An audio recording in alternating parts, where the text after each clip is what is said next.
It's all right. We only looked at a few bunny girl pictures. The tab is still open, guys? No, what do you... It's bro, the tab is closed. The tab is closed. The tab is closed. The tab is gone. It's over. It's gone. All right, we're at chapter 1200. The bunny girl Reddit thread is closed and it's gone. I will never look at that again until the end of volume 1. What would it take for you to wear a bunny outfit? Hey, yo, man. I better get like a gajillion subscribers, man. When we have 1 million subs, you gotta manifest it, man. When we have 100, you know what? No, when we have 100,000 subscribers, I will wear the most tamest but borderline safe for work bunny outfit for you guys. Hell no, not 5K. He doesn't. See, the Audrey one is gonna happen. It's gonna happen. The Audrey one happens between now and the full movie. Anyways, I just want to say, because we're reading now, record it. I just want to say, now I'm being serious because we're not looking at bunny girl outfits. From the bottom of my heart, thank you guys. We have been reading for literally 1 year. It has literally been 1 year since we started reading Lord of the Mysteries. Not only that, just for old time's sake, let me pull this video up. Just for old time's sake. Just for old time's sake. I just want to pull up this video for old time's sake, okay? Just to show you guys where we started. Episode 1. 1 year ago on this date. This was us 1 year ago. 1 year ago. 1 year ago, we started chapter 1. And then look. Okay, we're gonna try something new, all right? Okay, gamers. I think I said, yeah, there you go. Okay, gamers. Look at that. Look at that. October 3rd of 2024, guys. We literally read chapter 1 to 2. And here we are. Here we are after all these years. Oh, I can't show the chapter. Here we are after all these years. We have read 1,200 chapters. We caught a demoness ailment at one point at the end of the year.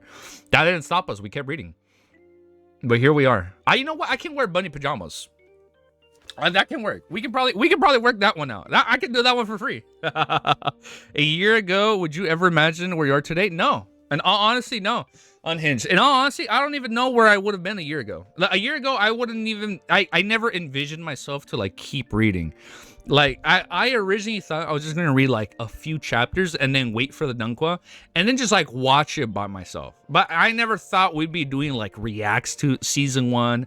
I never thought we'd be looking at all the game news. I never that I think I'd make a Twitter and start following all these, like, LTM content creators or, like, all this other stuff here and there. And I'm like, dude, it's really cool and humbling. I find it really cool. I find it fun. I didn't think I'd be such good friends with Wiz, you know? Even though I'm still gonna beat him at the end and finish volume 8 before he does.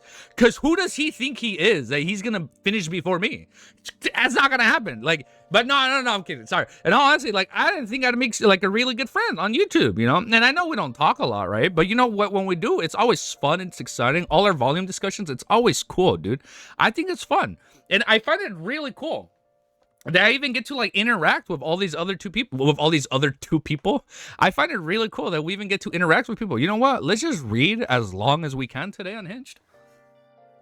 Hey, what do you mean? Why you gotta put it like that way? Bro hasn't finished OTM after 1 year and he's expected to be Wiz. Why you gotta put it like that? Why you gotta put it like that? Come on. You know what? Just because of that, bro? Fuck it. Fuck it. We read until we're tired. How about that? How about that? By the way, what's the last chapter of this volume? I think that's good I think that's a good intro, right? I think that's a very strong, awesome, banger ass 10 out of 10. You know what? Nah, that's an 11 out of 10 intro. You know what? That's an 11 out of 10 intro. All right, we'll just keep reading. Chapter 1120. Wow. It's called Randomness. You're at 352, Decipher? Damn. Chapter 1001.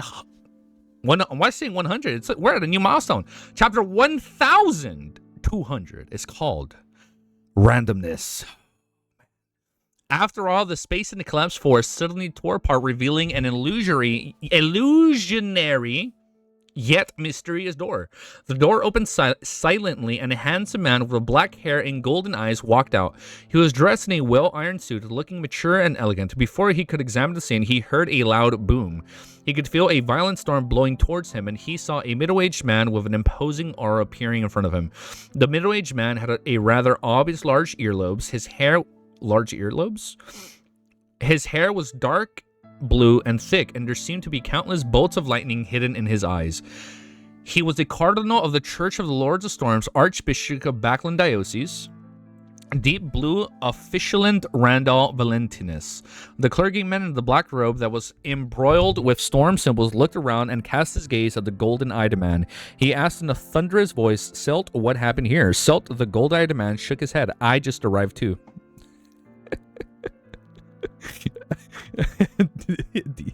I mean, I guess. LOL. So the golden-eyed man shook his head. "I just arrived too." Just as he said that, a mountain-like, nearly transparent spirit body appeared in the void and placed a figure in midair. The figure was dressed in a long black red patterned bishop robe. His eyes were deep and he didn't have a beard. He was a person in charge of the Backland Diocese of the Church of the Evernight, Anthony Stevenson. After gigantic spirit body completed its mission, it immediately shrunk and entered Saint Anthony's mouth. At the same time, black long-haired covered his face, and a translucent drifting spirit appeared behind Anthony. It held onto his shoulder, preventing him from falling. At the next seconds, a turbulent flow of air rushed over from Backland City and pushed a figure towards this area at high speeds. Soon the figure came to a stop. It was an old man dressed in a white priest robe and a clergyman cap. This is a different person. He had a kind and gentle face. The air that spewed out from the elder's bag vanished as the black tube that was shimmering with metallic light retreated back into his body. This was the Archbishop of the Church of the Gods of Steam Machinery, Backland Diocese. He was a member of the Divine Council, Hormick Hayden? Oh, we've seen Hormick before. Yeah, we've seen Hormick. Didn't Hormick talk to Olger at one point? He strangely stopped in midair and looked around. Although the battle here isn't too intense, it's definitely at the same level. Also, the rediment polluted aura is simply. As he spoke, the four demigods looked down at the middle of the collapsed forest. There was a tarot card depicting the old man holding a staff and a glass lamp, the hermit card. Randall Valentius, Selt, Anthony, and Hormick instantly fell into silence as no one spoke for a moment. Oh man, they're all stressing out. Like, who the fuck took out this saint? Above the great fog in an ancient palace, Klein was frowning as he looked at the box of the great old ones in front of him. Oh, we got it. The moment this grade 0 sealed artifact was sacrificed, the entire Sephira castle began to stir as if it had been brought to a boiling point. Oh shit, yeah, grade 0. A massive amount of power was automatically activated, forming a torrent that appeared like steam as it completely drowned out the box of the great old ones and wrapped around it tightly. At this moment, the silver-black jewelry box that was embedded with gems seemed to become an insect in amber. There's no room for any movement. Previously, Sephira Castle was triggered when I spied one of the true gods or kings of angels, and when I was injured. True. This is the first time it has experienced such changes due to an item from external sources. Oh yeah, all the other times is because he brought that about. Klein couldn't help but raise his right hand and wipe away the non-existent sweat. Frankly speaking, he was still a little afraid. He felt that he had been a little carried away after gaining initial control of Sephira Castle. In the past, he didn't dare to let a grade 0 sealed artifact enter this place, and at the same time, because it didn't involve the uniqueness, and with how he had improved compared to the past, this gave him the thought of making an attempt. He's like, I can do this. Thankfully, it's under control. In the future, I'll have to tell Mam, Herbert, and the others that they can't pick up anything and sacrifice it to me. I'm not a rag and bone man. After muttering a few words, he began inspecting the box of the great old ones. He remembered that Miss Magician was still inside the sealed artifact, so he planned on figuring out the situation of the box of the great old ones as soon as possible so as to prevent the bait from dying due to wasting time. This sealed artifact level is very high. Our road's understanding of it is rather limited. I still have to do it myself. From the looks of it, as long as I didn't attempt to divine what's the third level. Oh, he's not even going to attempt to divine it? I'm only human after all. Have you guys read that? Only Human? That was a pretty disturbing manga. I think it was like based on a true story. I don't I don't attempt to divine what the third level is or attempt to seek out the source of the power. The danger is acceptable or even non-existent. Klein made a preliminary assessment based on his spiritual intuition. Immediately following that, he conjured a pen and paper and began doing a divination. After an unknown period of time, he finally opened his eyes and muttered silently. The first level can allow the interior space to switch locations with the target's area and miniatures the corresponding scene, turning objects into toys. This is an ability that can barely be made use of. The living beings that have been turned into toys must be released within 24 hours, otherwise they will be permanently converted. Even the spirit bodies will never enjoy an eternal rest. What the fuck? Even their spirit bodies will never enjoy an eternal rest. It's very easy to release them as long as a specific region is chosen, one so small that it's almost devoid of any living creatures. Swapping it with the interior space will do. There is a limit to the scope of this ability. It reaches its limit with a city the size of Backlund. Why did I use Backlund as an example? The second level records different scenes. There are the Abyss, Cosmos, and all sorts of places. It allows the wielder and the living beings within a certain range to directly move to their target's area. This problem is it's random, a small portion. Oh, it's randomized. You didn't lie? It's randomized. This problem is it's random. A small portion can be designated by the wielder, thus releasing the corresponding location. Most of the time, the chosen location will change, and the destination of the fallen destination will be unpredictable. As for when the designated location will be effective and when an anomaly happens, there's no way to know. That sounds a little too risky. Besides, this seems to be something that can be affected by good luck, or perhaps the good luck cannot affect those below sequence 0. This means that I can use the box of the Great Old Ones beyond our powers to directly transfer the City of Silver out. Oh shit, you can do that? Or he was thinking of doing that? To directly transfer the City of Silver out of the Forsaken Lands of God. If I can make my Miracle Invoker ritual be very simple, I'll try to see if making them into toys will work later. The third level is very dangerous. Very, very dangerous. I won't take the risk to pry into its secrets. No, this should be called courting death. Yeah, we don't want to do that again. The negative effects of the box of the Great Old Ones are very simple. It's just that the wielder will randomly vanish, suddenly die, or mutate. It's not good. If there are no holders, the living beings in the surrounding area will encounter terrifying matters, one after another, depending on their distance from it and their sizes. The maximum range is the same as the first level. These grade 0 sealed artifacts can destroy the cities wantonly, killing hundreds of thousands or even millions. It's no wonder they are given the highest ceiling. One is not to ask, describe, or pry into where did the entities that vanish go. This seems to have something to do with the scenes of the second level. The reason why the Saints of the Secrets dared to move around with the sealed artifacts is because he had the blessings of the Angel of Fate, Ouroboros. He can reduce the negative effects to a minimum, but even so, he didn't dare to hold on to it for too long because the blessings would wear off. It looks like the reason he didn't manage to recover his lucidity ahead of time and find a chance to teleport away had to do with his luck turning bad. It's really hard to kill saints that are valued by a huge organization. I must say that Madame Herman is considered experienced and clear-headed. She didn't make any rash contact with it. Instead, she created an invisible servant to hold it. Furthermore, she sacrificed his grade 0 sealed artifact to me in the shortest time possible. Yeah, she did not want to fuck around with that. In theory, I can summon a historical void projection to hold this item after... Oh, you have somebody else hold it instead of him. OG DM me privately saying he supports me becoming... Bet. Full approval. In theory, I can summon a historical void projection to hold this item. After all, it doesn't matter if it dies, vanishes, or mutates. However, the usage of time cannot be guaranteed unless I get Will Austin's blessings. The way to seal it is to put it in the spirit world, and that's not enough. That's not enough. It has to be a space that has been distorted and hidden in the spirit world. Oh, okay. Then ordinary water has to be poured into it regularly, allowing the box of the Great Old Ones to play with microbes every day. With so many living beings, it can last for a very long period of time. With this train of thought, there are still many methods to seal it. After roughly figuring out the exact situation of the box of the Great Old Ones, Klein looked at the Grade 0 sealed artifact and felt that the third level no longer seemed as dangerous and impossible to open as before. He vaguely believed that as long as he extended his hand and removed the sealed place on it by Sephira Castle, he could easily open the third level of the box of the Great Old Ones. That sounds scary, dude. What a strong temptation. Klein retracted his gaze and waved his hand, causing the box of the Great Old Ones to fly towards the junk pile in the corner. No way he just puts in the corner. Really? In the junk pile? You wouldn't even display that? Isn't it grade 0? Regardless of whether it was a grade 0 sealed artifact or not, head over there to be quarantined and to get a hold of yourself. Okay. As a terrifying grade 0 sealed artifact, one had to have a number to show its importance. Unfortunately, I don't know how many grade 0 artifacts the 7 churches have obtained. It shouldn't exceed 50, right? Yes, the box of the grade old ones can be temporarily named 061, all adjusted according to the situation in the future. If Ma'am Hermit isn't able to create a sealed environment, she can place 061 above the Great Fog. Once she needs it, she can apply for it. Of course, she must pray to Will in advance for his blessings. I wonder what stage I'll have to be in before the kings of yellow and black who wields good luck can be genuine in name. At the end of the series, dude.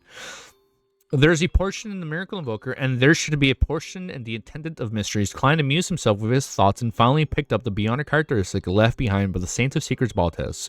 It looked like a crystal with countless rays of light reflected within it, formerly illusionary and resplendent doors. Oh, it's the star. What? Wait, what happened? You didn't put the bunny pictures in Discord?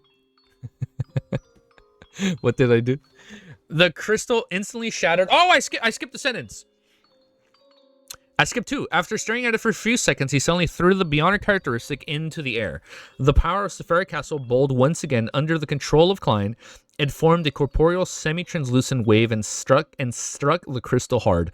The crystal instantly shattered, splitting into countless tiny dots of lights. A pitch-black gas emerged from within before it rapidly melted away. Twisting and dispersing inside Sephira Castle, under the law of convergence of bionic characteristics, those tiny dots of light slowly gathered together. And in nearly a minute, they reformed into a magnificent and dreamy crystal-like appearance from before, and landed in the palm of Klein's hand. The contamination inside was cleared. Inside Sephira Castle, Klein was equivalent to a Sequence 2 angel. However, he mostly had the powers, but not the corresponding level powers. He needed the right supporting items to help him. After putting down the secret sorcerer's bionic characteristics, he cast his gaze as Baltes' remaining 2 eyeballs. Next chapter. I lost my place? No, we didn't lose our place. Never. No, that was engagement bait. Chapter 1201 is called Professional. The pupils of Baltes' eyes had already turned deep black, and they were frozen in a look of indescribable fear. It made Klein's heart palpitate when he saw it, as though he could feel the intense changes in Baltes' emotions before his death. After a series of inspections together with divination, he confirmed that these 2 eyeballs didn't contain any bionic characteristics, but they contain a strong corruptive force and a power that came from an unknown source. It could be used as a medium for curses, and it could be directly affect the target. It was a rather dangerous spiritual material with an extremely long expiry date. I can't bring it with me for extended periods of time, otherwise I might be weakened mentally, have nightmares every day, and suffer a physical mutation. Klein casually summoned a square metal box and placed Baltes' 2 eyeballs into it. He didn't attempt to purify it because once the item was shattered and purified, there would be nothing left. It would be too wasteful due to the fact that there was nothing wrong with the Worms of Star and that it was also material that Klein understood the most. He quickly turned his attention to the black pocket. The result of divination surprised him because it was so-called interspatial object. The pocket only had the size of an adult man's palm, but in actual fact, it had the size of a 2-bedroom apartment. Damn, it's huge.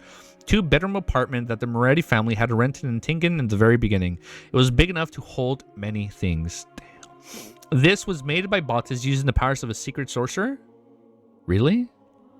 That's so cool. In essence, the pocket wasn't an object, but an entrance. First, a region in the spirit world is distorted and isolated using space concealment. I need to lower the volume down a bit. Using space concealment, then use the chaos created when the spirit world overlaps with reality. As long as there are proper coordinates, one can directly reach their destination, opening the door to the hidden area and entering this pocket space. You're alert now. I gotta go. No, it's okay, dude. Thank you, man. So they're creating a pocket space. This is very similar to the method needed for sealing the box of the Great Old Ones. However, one door in the spirit world while the others in the real world. This results in a sealed artifact or a mystical item inside the interspatial pocket to also affect the wielder. I feel like this is going to come back in the future when we're fighting someone. Like, okay, we do an interspatial pocket world to also affect the wielder. From the looks of it, it doesn't seem to be of much use, and it can eliminate the negative effects. Besides, I'm in the Forsaken Lands of Gods and can't... Oh my god, I forgot we still haven't gotten out. We're literally still in the Forsaken Lands. Holy shit, I actually forgot about that. I thought we'd escape. No, we haven't escaped. Besides... I am in the Forsaken Lands of the Gods and can't connect to the spirit world. There's no use to having such a pocket. Also, I have to reinforce the power of the space concealment from time to time. Otherwise, it would gradually lose its effectiveness. It's only suitable for demigods of the apprentice pathway or an organization that has demigods from the apprentice pathway or sealed artifacts that provide the relevant support. The name Interspatial Pocket is too lame. That's a badass name. I wonder how bots named this item. Let's call it Traveler's Bag. After confirming the degrees of danger, Klein conjured a fake hand and placed it in the black pocket. Pitter patter. A bunch of gems poured out as the fake hand was retracted and landed on the long model table. The crystal. The music sounds really loud. Let me know if it's too loud and we can adjust it. The crystal, clear, red, blue, green, white, black, and translucent colors instantly filled his eyes. I should have predicted this. The corresponding materials of the apprentice pathway are gems, all the gems. The expression on Klein's face turned spirited as he sighed with a smile. We ran out of memory on OBS. One sec. Okay, we're good. I can see my screen again. Klein's face turned spirited as he sat with a smile. He reached out with his other hand and picked a few gems to feel the weight of the texture. Apart from these, there were also quite a number of spiritual materials in the traveler's bag. Some were commonly used while others were relatively rare. The box of the great old ones, the secret sorcerers, beyond her characteristics, 9 worms a star, Bottis eyeball, traveler bags, and large amounts of gems and materials. This operation can be considered quite a harvest, enough for everyone to split it fairly. Unfortunately, Bottis has the ability to record beyond her powers at certain states. There's no need for him to bring too many sealed artifacts and mystical items with him. That would result in many negative effects. As a demigod, he should have a few good sealed artifacts. I wonder if they're hidden somewhere in the spirit world or the Aurora Order headquarters. It's a pity that Bottis' soul has just collapsed as well, preventing me from using the spirit channeling on it. Klein shook his head and immediately returned to the real world. He found a hidden spot, putting down the lantern and set up a bestowment ritual. He wanted to see if he could bring 061, the box of the great old ones, to the forsaken lands of the gods. If he could attempt transforming the entire city of silver into toys. What the fuck? Literally everybody get out of here, dude.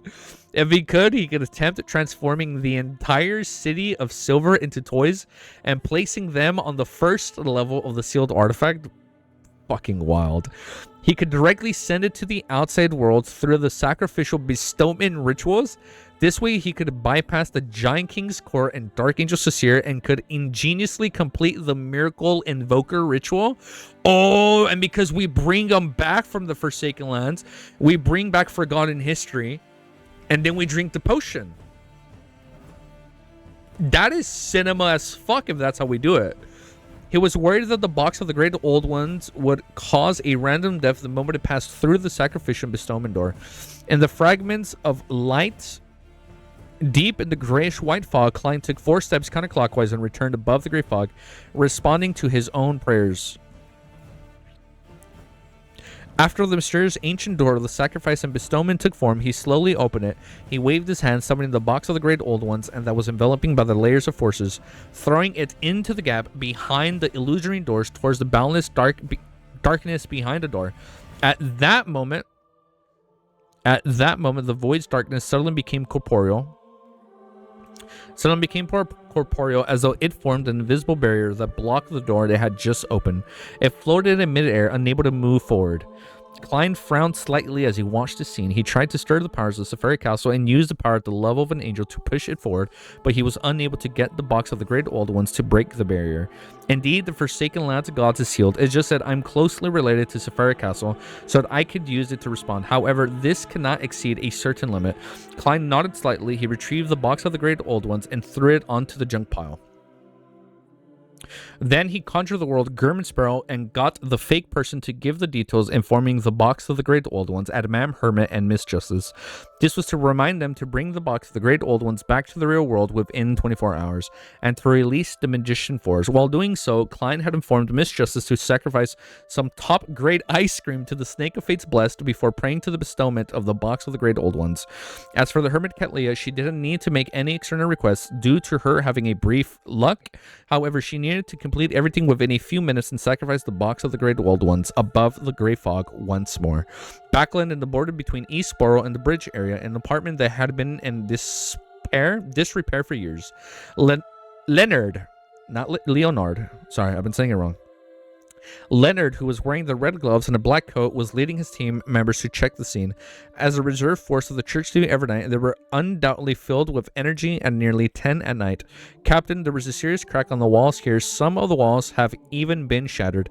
This apartment might not hold after the hurricane seasons next summer. The wine red-haired Cindy came over and reported to Leonard. Leonard scanned his surroundings and with his green eyes and nodded slightly. Leotard? Clyde must have missed his bathroom before going to build the Great Fog. He's no longer the ruler above the restroom. Leonard scanned his surroundings with his green eyes and nodded slightly. Thankfully, this place is dangerous to begin with, and it has been abandoned for a long period of time. However, it's very strange that even the tramps don't live here.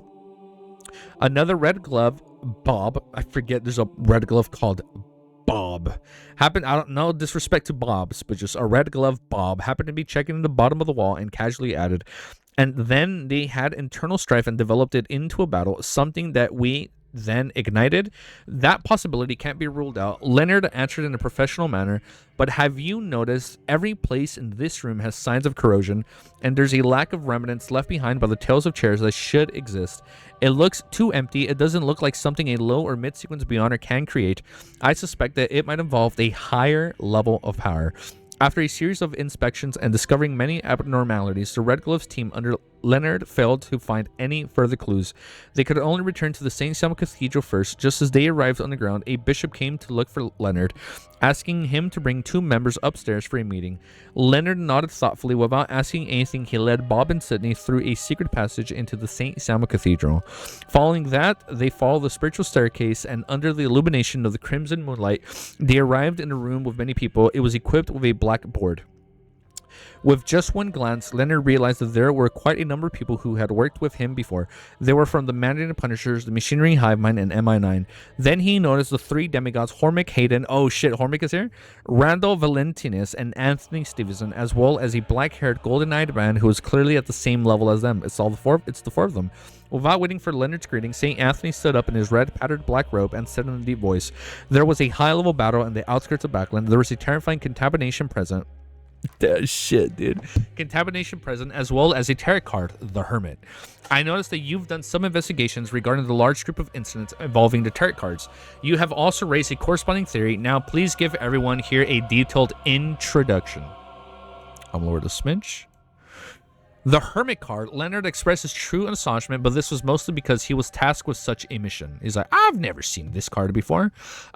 He cleared his throat, walked to the blackboard, and turned the face to the demigods of Beyonders, the 3 churches, and the military. He drew a crimson moon on his chest. After organizing his words, this Red Glove captain said solemnly, in the past 2 to 3 years, the incident involving tarot cards that really caught our attention was because of Lenavus's death. He was embroiled in a conspiracy that attempted to allow the true creator's descent, and his body was covered with tarot cards. After that, the tarot cards appeared on the captain case again. However, this time there was a change in the arrangement of the tarot cards that emphasized judgment and the emperor. Back then, I linked these matters to an organization that suddenly believed in the Fool in Backland. As you know, the Fool is a starting card of the tarot cards.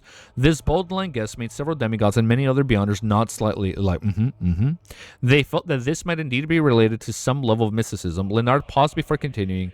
And below the Fool, this organization might have quite a number of official members.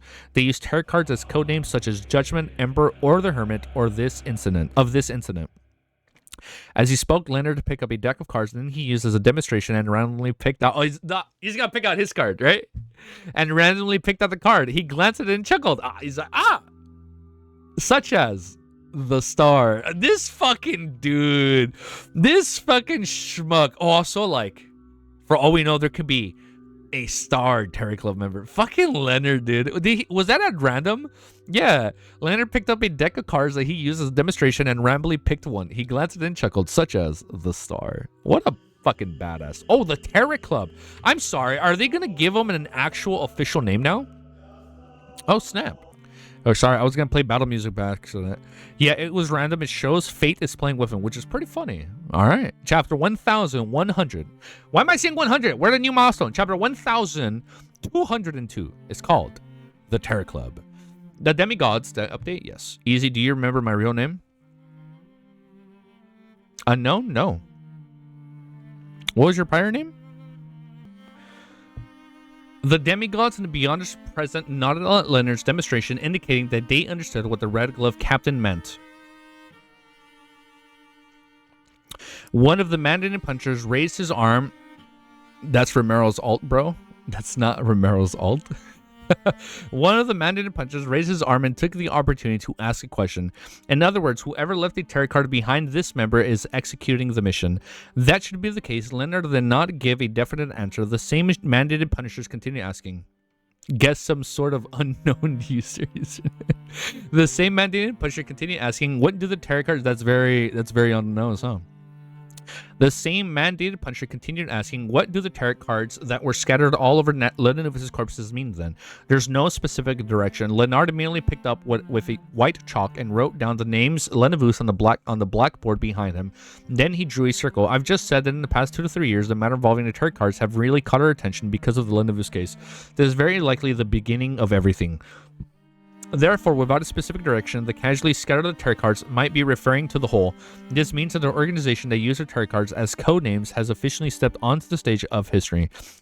Please forgive me for using poetic words. Oh, he's still digesting his potion? That makes a lot of sense. The few mandated punishers were convinced by Leonard. Yo, what's up, dude? What's up, Misty? Leonard looked around and continued, let me use the Aurora Order, which everyone is familiar with. As a comparison, we all know that there are 22 oracles in the Aurora Order. Each one of them will be in charge of a region's affairs. It's very possible that an organization with a tarot card code name is the same. The members of the likes of the Judgment, the Emperor, the Hermit should all have their own factions. They will exert their influence in a particular region. Okay, now he's hyping everybody up. Upon hearing this, a member of the Officiary Hive Mind, official debut, definitely. I'm like over here like in K-pop, it's their official debut. Upon hearing this, a member of the machinery, definitely not at the like K-pop format. This is a different format. The fool is here. I know this hype, dude. Upon hearing this, a member of the machinery hive mind pondered and said, however, the 3 members corresponding to Judgment, Emperor, and the Hermit have appeared consecutively in Backland. According to what you just said, does this mean that the organization that used the tarot cards as code names are still lacking in skill, and that the members are all gathering in Lowen, or perhaps just in Backland region? After all, Backland's person in charge from the Aurora Order is only an oracle. As for the Saint Tenebros, he's in charge of the entire Lowen. Leonard slowly nodded, indicating that he understood what he meant. He organized his words and said, this possibility cannot be ruled out. After all, this is an organization that has only appeared in the past 2 to 3 years. Of course, there might be other reasons. This organization might not be divided based on location or democration. Instead, they are determined by whether or not they can handle an area alone. They will also work together depending on their overlapping situations, such as the Capim case. Seeing that the Beyonders of the 3 churches at MI9 didn't raise any further questions, Leonardo deliberated for a few seconds before saying, next up will be my personal guesses. There are also some problems with it. This might be a direction or investigation for the future. Dude, I feel like I'm watching Hannibal. When Hannibal is like helping out the FBI, he's like, dude, like he's like an informant, but they don't know that he's the one behind everything. Like, I feel like these are the mind games Leonard is playing with them right now, dude. The first question was its purpose of this organization. If they are like the Aurora Order with a goal to spread the faith of an evil god, then why haven't we discovered the people who believe in the Fool? Even if there are all people who are scamming others in the name of the Fool. Second question, what do they have in common in a few other operations? I haven't been able to find it out yet. The third question I have is that the high-level members who use tarot cards as their code names are not of low sequences and have their own factions. However, they aren't famous in the Beyonder world at all. This is very abnormal. After all, although the 22 oracles of the Aurora Order hide their identities, they have more or less crossed paths with us. They rose up from the low sequence Beyonders to middle sequence Beyonders under our watch, eventually taking over the spot as Oracle when their predecessor dies or advances. They all are really on our lists. Damn. Tucking it. I'm already getting excited, dude. It's like now we're making like a grand debut in front of all these fucking saints and angels. Having said that, in all these other organizations, dude. Having said that, Leonard paused and said, if the organization that uses tarot cards as its code name is really an organization that believes in the Fool, then there is someone who can answer my third question. He's the crazy adventure Gurman Sparrow. Rumor has it that he believes in the Fool. This name made all the Beyonders from 3 churches of MI9 fall into silence, as though they were quickly recalling the relevant information. Okay, which is, they have long heard that Gurman Sparrow had a mysterious background. He believed in the Fool, and they had obtained quite a bit of information from him. However, they hadn't made any connections like Leonard to string everything together. Like, oh, he's a really good detective. A few seconds later, the Archbishop of the Church of the Evernight, Saint Anthony, said in a deep voice, German Sparrow seems to be in the close contact with the original deaf console of Balaam. That's an angel who's still active over the land. And they don't know, they don't know everything. This gave the Beyonders who weren't demigods a fright as they instinctively sat up straight like, oh shit. They all knew about Admiral Hell, but due to a confidential restrictions, they didn't know that the deaf console represented a grounded angel. That deaf console doesn't seem to belong to any factions of the numinous Episcopate, said a Beyonder of MI9 hesitantly. Leonard nodded solemnly. Perhaps he is a member of the secret organization that uses the tarot cards as codenames. The Deaf Card. A Zik is an unofficial tarot club member with a deaf card. All right, I'll take it. Bro, LOTM is just everyone trying to scam each other. This is so fun. You know, I do like how half of the game is trying to fool someone else. Dude, happy 1 year. I know, man. Literally happy 1 year. The deaf card. There were other rounds of silence. All the demigods had to admit that this was possible. The level of the secret organization that was, oh my god, he's gonna be deaf in book 2. No shot a Zik doesn't wake up in book 2 and like join the Tarot Club officially and become like deaf, and like that's his code name. There was another round of silence. All the demigods have to admit that this was possible. The level of secret organization that was represented by the tarot card suddenly rose. I knew that was gonna happen, dude. Reaching a level that was equal to the Aurora Order. In short, German Sparrow, like I saw that word, like In short, Gerber Sparrow is a clue. Leonard took a deep breath and slowly said, Your Graces, ladies and gentlemen, I'm done. St. Anthony nodded slightly and stood up. He looked around and said, Up to now, this secret organization that uses tarot cards as their codenames hasn't targeted us yet. Hasn't shown a certain level of friendliness. Now that the war situation stands, we're severely lacking in manpower, so it's difficult for us to take any major actions. Therefore, I suggest that we try our best to avoid conflict with them and not attempt to eradicate them for the time being. Of course, we have to do what we need to do.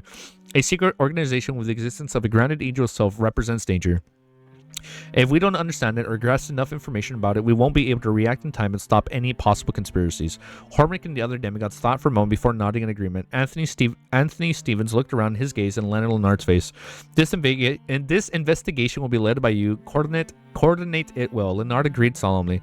At this moment, Deep Blue official Randall Valent spoke to Leonard impatiently. Give them a name. We can't keep saying secret organization. We can't say another secret organization. Secret organization that uses tarot cards as a code name. We can't keep using secret organization that uses tarot cards as a code name. That's such a long name. It's quite a mouthful. What suggestions do you have? Leonard considered carefully before saying, Tarot Club. That works. Randall stood up and said with a thunderous voice, Let's call it the Tarot Club. Oh my god, official debut. Late at night in Emperor's Borough in the Hall family's villa, the exclusive desert chef Tim suddenly woke up from his dream and stared at the ceiling in the darkness. He had just dreamed that he was enjoying an ice cream and had just eating it when he woke up. That's good. The more he thought about it, the more intense his cravings became. In the end, he overcame his friendlies, though it was troubled, and got out of bed. Putting on a thick sleeping robe, he walked out of the room and came to a pantry not far away. As a slightly famous dessert chef in aristocratic circles, Tim was given special privileges by Earl Hall. He could enter the pantry at any time and use the ingredients here to test his new ideas. Good for him. Meanwhile, Tim had repeatedly returned to Earl Hall's trust with high-quality desserts. Of course, he often appeared in the pantry due to midnight cravings for food, just like now. After some serious hard work, Tim used the remains and prepared ingredients to make a few cups of ice cream and ate half of it. That's good information.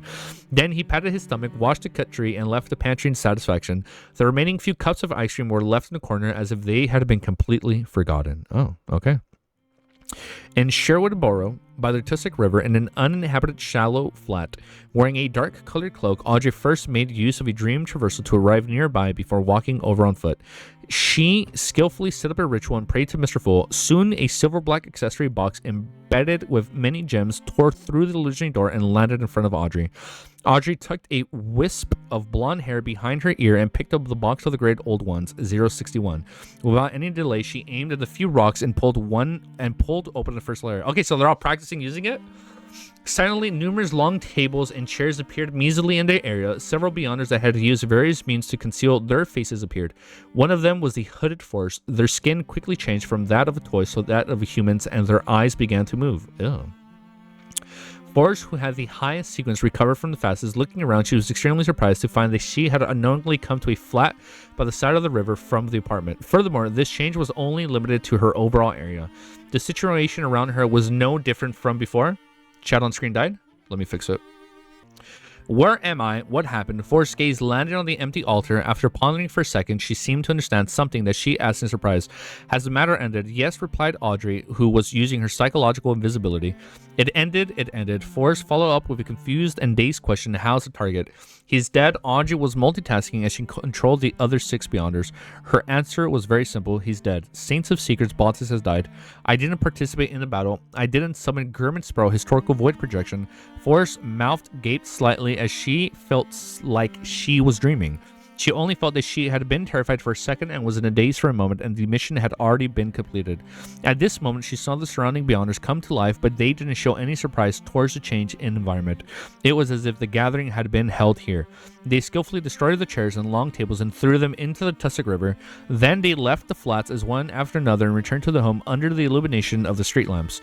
This is a manipulator. How terrifying.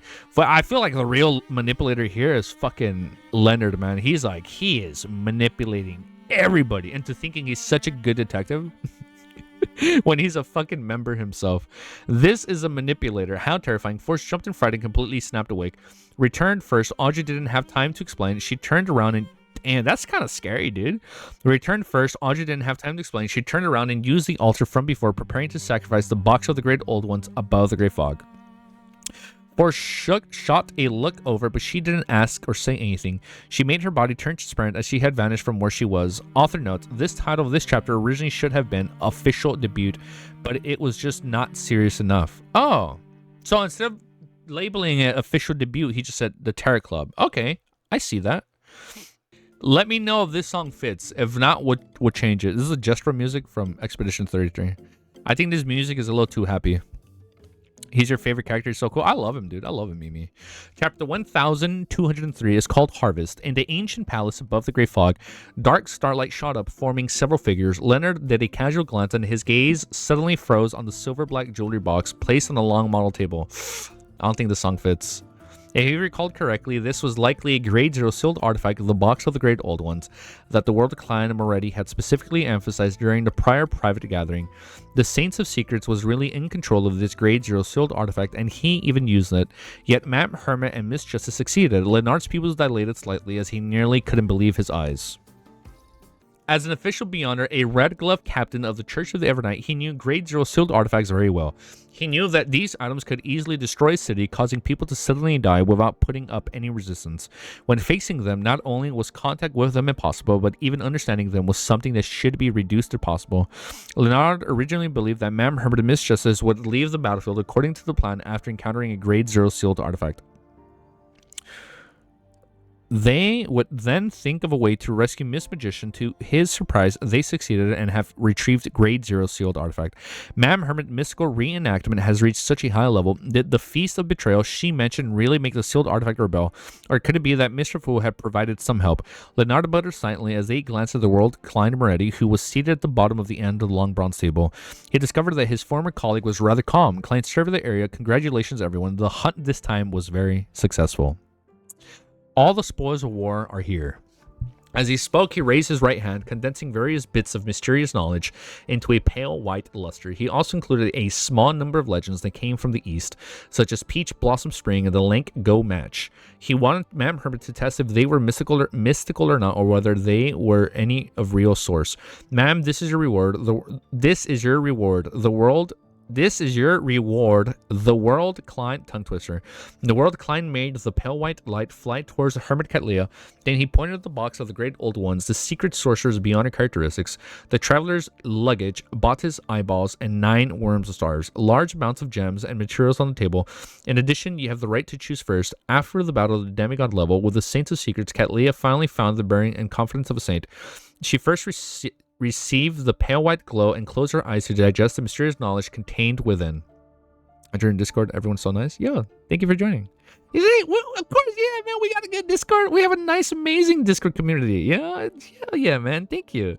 That is not right. Yeah, man. Thanks for joining. By the way, if you guys want to boost and help us to send higher res pictures, Please and thank you. No pressure, no pressure. And the second epoch, just optional. No, you don't, easy. Wait, no, I don't. What? In the second epoch, the ancient gods believed that the original creator, the old ones, left some objects behind. Perhaps it was a kingdom formed from a portion of his body or something that he created. Oh, wait, I'm sorry. We're telling them this info? What? After the battle at the demigod level with the Saints of Secrets, Cathedral finally found the bearing and confidence of a saint. She first received the pale white glow and closed her eyes to digest the mysterious knowledge contained within. In the second epoch, the ancient gods believed in the original creator, the oldest one. The fucking oldest one is here again. That is such a badass title. Let me write that down so I don't forget. The oldest one. Left some object behind. Perhaps it was a kingdom formed from a portion of his body or something that he created. There are 9 of these that contain various Sephiroths. They are the Chaos Sea, Sephira Castle, River of Eternal Darkness, Knowledge Moor, Tenebrous World, Broad Hive, Nation of Disorder, City of Calamity, and the Key of Light. Let me write all this down. Okay, I didn't have that one titled The Key of Light. Oh shit. Okay. The ancient sun god came from a place known as Chernobyl. Oh my god.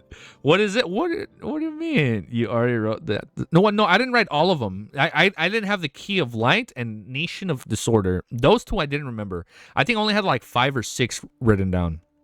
I didn't have these last 3 written down. Nation of Disorder, City of Calamity, and The Key of Light. Oh, and then the volume 6 title, it's called The Light Seeking, Key of Light. Maybe we're going to get more of this, The Key of Light. The ancient sun god came from a place known as Chernobyl. I can't get over that, dude. How is there still more in this volume? You guys said there's like one more crazy reveal or like there's more crazy shit that happens. Like, how? How do we top that? The Marauder Pathway Sequence 0 is called Error. Emperor Rizal's fairy tales might have originated from something that happened before. As the mysticism knowledge resonated in her, Cattleya couldn't help but open her eyes and look at the world Germansbro. There were too many things inside that shocked her, making her realize that she had opened the door to a whole new world. She's going crazy right now. I never thought of Mr. Fool origins in the past. Now I can vaguely grasp it. A thought flashed through Cattleya's mind as she had a guess. She immediately controlled herself. She didn't want to think too much, nor did she dare to think too deeply about it. She was afraid that she would come up with an answer that was enough to make her lose control. Nah, she's good. This is one of the 9 Sephiroths. Mr. Fool's goal is to gather all the Sephiroths and attempt to recover.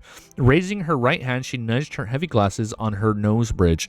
Cattleya forced herself to focus her attention on the small tails and decided to return to the real world to completely digest the potion before she attempted to create the magic with them, allowing her to draw on their powers using mystical reenactment. Of course, she also believed that not every one of them would succeed. She believed that a portion of these stories were purely fabricated. After all, there was a gift from Mr. World. There was no guarantee that they would be effective. After all, out of many fairy tales and ancient legends that Emperor Rizal recounted to Queen Mystic back then, only a few of them could truly produce magic. She took a few seconds to compose herself and cast her gaze to the middle of the long model table, preparing to choose her spoil of wars. Okay, without a doubt, the most eye-catching item was the box of the Great Old Ones. I'm sorry, is she gonna take the fucking box? The Great Old Ones 061. The silver black jewelry box embedded with many gems completely overshadowed all the other items. No shot she goes for that, dude. Cattleya wasn't too unfamiliar with Grade Zero sealed artifacts because Queen Mystic had more than one. It was also because of this reason that Queen Element Dawn was able to complete with the ancient organization Moses Ascetic Order that had been born in the early 4th epoch. The gap between an angel and a saint was not something the magic of a powerful fairy tale could make up for. To become a truly powerful figure, one had to advance the sequence 2 or possess a Grade 0 sealed artifact. It wasn't that Cattleya didn't have any desire for the box of the Great Old Ones, but when she thought of the hint that the world Germansbro had received from Mr. Fool, the terrifying negative effects, the 3rd level's extreme danger, and the most beyond her powers she couldn't control, she felt a sense of horror, so she doesn't take it. Although she had brief luck, she still lacked the ability to seal the box of the Great Old One so far, so she doesn't take it. Okay, good. After a series of intense struggles, the Hermit Cattleya pointed at the dreamy crystal and said, I want the secret sorcerers beyond a characteristic. If they could find a suitable high sequence artisan, it could be transferred into a rather good sealed artifact. And she has one that had barely acceptable negative effects. Queen Mystic Bernadette happened to have the resources to do so, but the commission might not necessarily succeed. In the end, even if there's only teleportation, that will be enough. However, it's obvious that a secret sorcerer wouldn't only be able to grasp teleportation Even though the negative effects are excessive, I can get Queen Mystic to shatter and try again, or I could seal it to Miss Magician. Yes, she said that her teacher would prepare the ingredients for her. Following that, Katlia nodded at the world of Gurman Sparrow to confirm her choice. Choosing the secret sorcerers beyond her characteristic, upon hearing Madame Hermit's reply, a scene appeared in Klein's mind. Wearing a purple patterned black robe, the lady wearing a dark colored hood relied on Blink to leave behind many doppelgangers. Then they would all ignite a match at the same time. The little match girl will turn into countless witches selling matchsticks. That's creepy. Bernadette Rich, second generation. This is a horrifying fairy tale. The world Klein couldn't help but twitch the corners of his mouth as he tersely acknowledged, "All right, it's your right. All right, it's your right." He then cast his gaze at Miss Magician. "It's your turn to choose. I didn't do anything," Force said guiltily. "What do you mean? She helped out." Klein softened said, "You successfully acted as bait." Force didn't know what expression she should use to respond, but she heard Mr. Star seemingly laugh. Why the fuck is he laughing? She slowly took a deep breath and cast her gaze at the spoils of war on the long bronze table. Frankly speaking, she wanted to choose the box of the great old ones. Oh, everybody wants it. Because it was an item that her teacher's family had snatched away. She didn't want to use it herself. She wanted to return it to her teacher directly. However, considering that she was only bait, Force felt that she was not qualified to take an item of this level. Grade 0 sealed artifacts were extremely rare, precious, and dangerous. She had already gained a deep impression of them with Mr. Star's introduction. She knew the value of the box of the Great Old Ones was definitely not something a saint's beyond her characteristic could compare with. With that in mind, she chose Under the World Garment Sparrow's watch. Force finally gave up the impulse and pointed to the pair of eyeballs. "I'll take them." She wanted to bring the pairs of eyes to her teacher and tell him the Baltus was dead. It was an end to all the hatred. In addition to such a value of the item, Baltus' eyes could be made into a powerful hex item or be used as a medium for a curse. It was considered a pretty good item. Klein nodded slightly and didn't persuade her. He only pointed at the gems material and the worms of stars and said calmly, "You also paid the price of a moon paper figures. You can choose something to make up for it." "All right," Forrest reflectively agreed. As the apprentice pathway needed gems for several charms as rituals and could still be appreciated normally, Forrest took a portion of the gems and waited for the bestowment ceremony to obtain them. With that, Klein shifted his gaze and said to Miss Judgment, "It's your turn."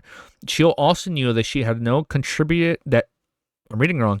Sheol also knew that she had contributed much, and she knew that she had no ability to withstand the negative effects of the box of the Great Old Ones. She didn't even take a look at 061 and pointed to the black pocket. "I'll choose the traveler's bag." "Okay, good choice." This way, she could carry heavy weapons with her and might even be able to pull out a cannon at a critical moment. As for the problem of the strengthening the hidden space after a period of time, she had also considered it. After all, she could still use it for about a year for the time being. In the future, she could rent a sealed artifact from Madame Hermit to maintain it. Furthermore, at the same time, Forrest might have already become a secret sorcerer. The world Klein nodded and looked at the star. "Leonard, it's your turn." Leonard did not stand on ceremony. He scanned the area and tapped a few items. 3 worms a star, 20 gems, and those ingredients. This feels like I'm paying protection fees. Protection fees. Rich millionaires? Definitely rich millionaires. This feels like I'm paying protection fees to official organization. After lampooning his dear poet, Klein turned to Miss Justice and said, "The mission was very successful, and I'm not very satisfied. Although you have already received your payment, you can still choose a little more." Audrey could decipher the sincerity of Mr. World's words. Without any excuses, she chose a worm of star as a third one of the spiritual materials. At this point, as the mission's commissioner, the world of Gurman Sparrow had obtained 5 worms of stars. Damn, 5? Damn, Audrey got 5? At the mission's commissioner, the world... Wait, no, I'm stupid. I literally read Audrey had... No, stupid. The world Gurman Sparrow obtained 5 worms of stars, a grade 0 solar artifact, a third of the spiritual materials, and nearly 30 high-quality gems. Dude, he got almost everything. He smiled and looked at Forrest. "Remember to tell your teacher about this. Just say that this is a gesture of my goodwill, and I want to make a deal with him." Oh, now he's gonna be like, "Let's fucking do the deal, dude." Like, what is the deal, the world? What is the deal? Chapter 1204. Sorry, I think the audio spiked. It's called Putting Life and Death Aside. Force wasn't surprised by Mr. World's request. She nervously replied, "All right." What kind of deal is it exactly? All right, music change this chapter. Thank you, Kemi. Chapter 1204 is called Putting Life and Death Aside. Forrest wasn't surprised by Mr. World's request. She nervously replied, "All right then." What kind of deal is it exactly? During this period of time, she had communicated with her teacher, Dorian Gray Abraham, several times under Miss Justice's guidance. she had laid quite a lot of foundation for their impending request. The World Klein laughed hoarsely. You don't have to tell him what I want for now. Just lay out my chips for him to see if he's interested. Your bargaining chip is still the promise to break the Abraham family curse. Forrest cautiously sought the information. Klein nodded and pointed at 061 on the long model table. It can also be this box of the Great Old Ones. An item used to exchange for a grade 0 sealed artifact can't be so simple. Be it just as Audrey or the Hermit Cat Leah, both of them suddenly had such a realization. However, Forrest paid more attention to the promise of breaking the curse. This was because she had experienced it herself and knew how tragic her teacher's family was. She replied solemnly, without hesitation, all right. Backland Westboro, in the basement of a house, Saint Tenebros, who was hidden in the shadows, suddenly grew out of the darkness. He turned his head as if he was... Who? Saint Tenebros? Oh, he escaped! Yeah, I forgot he escaped. He turned his head as if he was listening to something. The muscles on his cheeks began to twitch. It wasn't just one chunk of flesh, but bits. Not only were they not connected to each other, but they were also interacting with each other. It looked extremely odd. In seconds, Kizma wore an extremely painful expression as his skin tore apart, as flesh and blood beneath squirmed, mixed with a deep black. With a thud, he fell to the ground and prostrated himself before the altar, vomiting out large amounts of organs and shimmering light. Saint Tenebros' head was pressed tightly against the ground as he muttered crazily. Bautis actually died. A secret sorcerer who wields a grade 0 sealed artifact died just like that. There's a tarot card, the Hermit. The two enemies that attacked were saints. Only one was a mythologist, while the other was a manipulator. The organization that believes in the Fool and uses the tarot cards as their codenames. German Sparrow, Zik Eggers. Oh shit. It's so hype, dude. Even now they're like, oh shit, man, these guys are strong, dude. After an uncontrollable murmur, Saint Tenebros Kizma cried, feeling both... He cried? What a baby. Feeling both vexed and pained, I repent, I repent, I repent. A few days later, in an apartment's room in Pritz Harbor, the disguised Dorian Gray Abraham had received a letter from Forrest through many hands. He examined it carefully and confirmed that there were no issues. After confirming that there were no abnormal signs, he took out the letter with the help of a letter knife. The beginning of the letter was the usual greetings. Following that, Forrest directly wrote, "We have already killed Saints of Secrets Bautis and obtained the items on his person." Dorian had originally planned on scanning through the letter quickly, but he ended up stuck on the sentence. He read it a few times and forgot to continue reading. He's like, no fucking way they did it already. And continued reading. Dorian knew how strong and powerful Bautis was. Let me raise the volume a bit. Dorian knew how strong and powerful Bautis was. He also knew very well how terrifying a secret sorcerer was. But now the new student had been teaching for over a year and had told him a very calm tone that Bautis had already been taken care of. In an instant, the only things that echoed in Dorian's mind were thoughts of impossible, a lie, and a conspiracy. He suspected that Force had already been controlled by the Aura Order, and any major faction sequence for Beyonders... Oh, he's doubting her. And any major faction sequence for... Battle music is a little too strong. All right, we'll just start to play this all over. In any instant, the only things that echoed in Dorian's mind were thoughts of impossible, a lie, and a conspiracy. He suspected that Force had already been controlled by the Aurora Order, and any major faction sequence for Beyonders who were absolute upper echelons and extremely important members. How could they be so easily killed? Dorian's throat bobbled up and down as he forcefully focused and continued reading the contents of the letter. "We have obtained the box of the Great Old Ones. I believe you aren't unfamiliar with it." After reading another line, Dorian's eyelids twitched a few lines. He's like, what the fuck? He felt that the letter in his hand was as heavy as the boulder. Of course, he wasn't unfamiliar with the box of the Great Old Ones. This was a grade 0 sealed artifact of the Abraham family, proof that they had once been glorious. I know, I read that so wrong. The one that was killed was Bautis, who possessed the box of the Great Old Ones. Dorian's shock kept rising. He felt that the things had gone beyond his imagination. On one hand, he felt that there was a possibility that it wasn't impossible. Perhaps the one who really killed Bautis was actually the box of the Great Old Ones. All right, that's more believable. He knew very well how dangerous that grade 0 artifact was. At the same time, he finally noticed the word "we." This was the first time Force has indicated that she had companions and partners. Of course, Dorian had already guessed it, but he hadn't called her out. Indeed, Dorian sighed and eagerly read the rest. I have a friend who wants to show his goodwill by pushing his operation against Bottas. He said that he wanted to make a deal with you and is willing to use the box of the great old ones or a promise to remove the Abraham family's curse in exchange. He wonders if you're interested. He doesn't know where you are and I won't tell him. You can totally refuse. A promise to remove the curse. Dorian skipped over the box of the great old ones and ruminated on the extremely important part of the sentence. After the first few letters, he had fully understood the true nature of the family's curse. It was both a sorrowful and helpless matter, a glimmer of hope that was brewed out of the pain. Before this, who would have thought that the person who'd caused the descent of the Abraham family to lose control would be their ancestors' cry for help? This was like a cruel joke from fate. Fate does a lot of strange things in this series, man. Dorian didn't know if why is it a long chapter? Dorian didn't know if Mr. Dor knew the consequences of his actions, nor did he know how to describe his complicated feelings. However, he couldn't help but start searching for a way to make Mr. Dor return and completely remove the family's curse.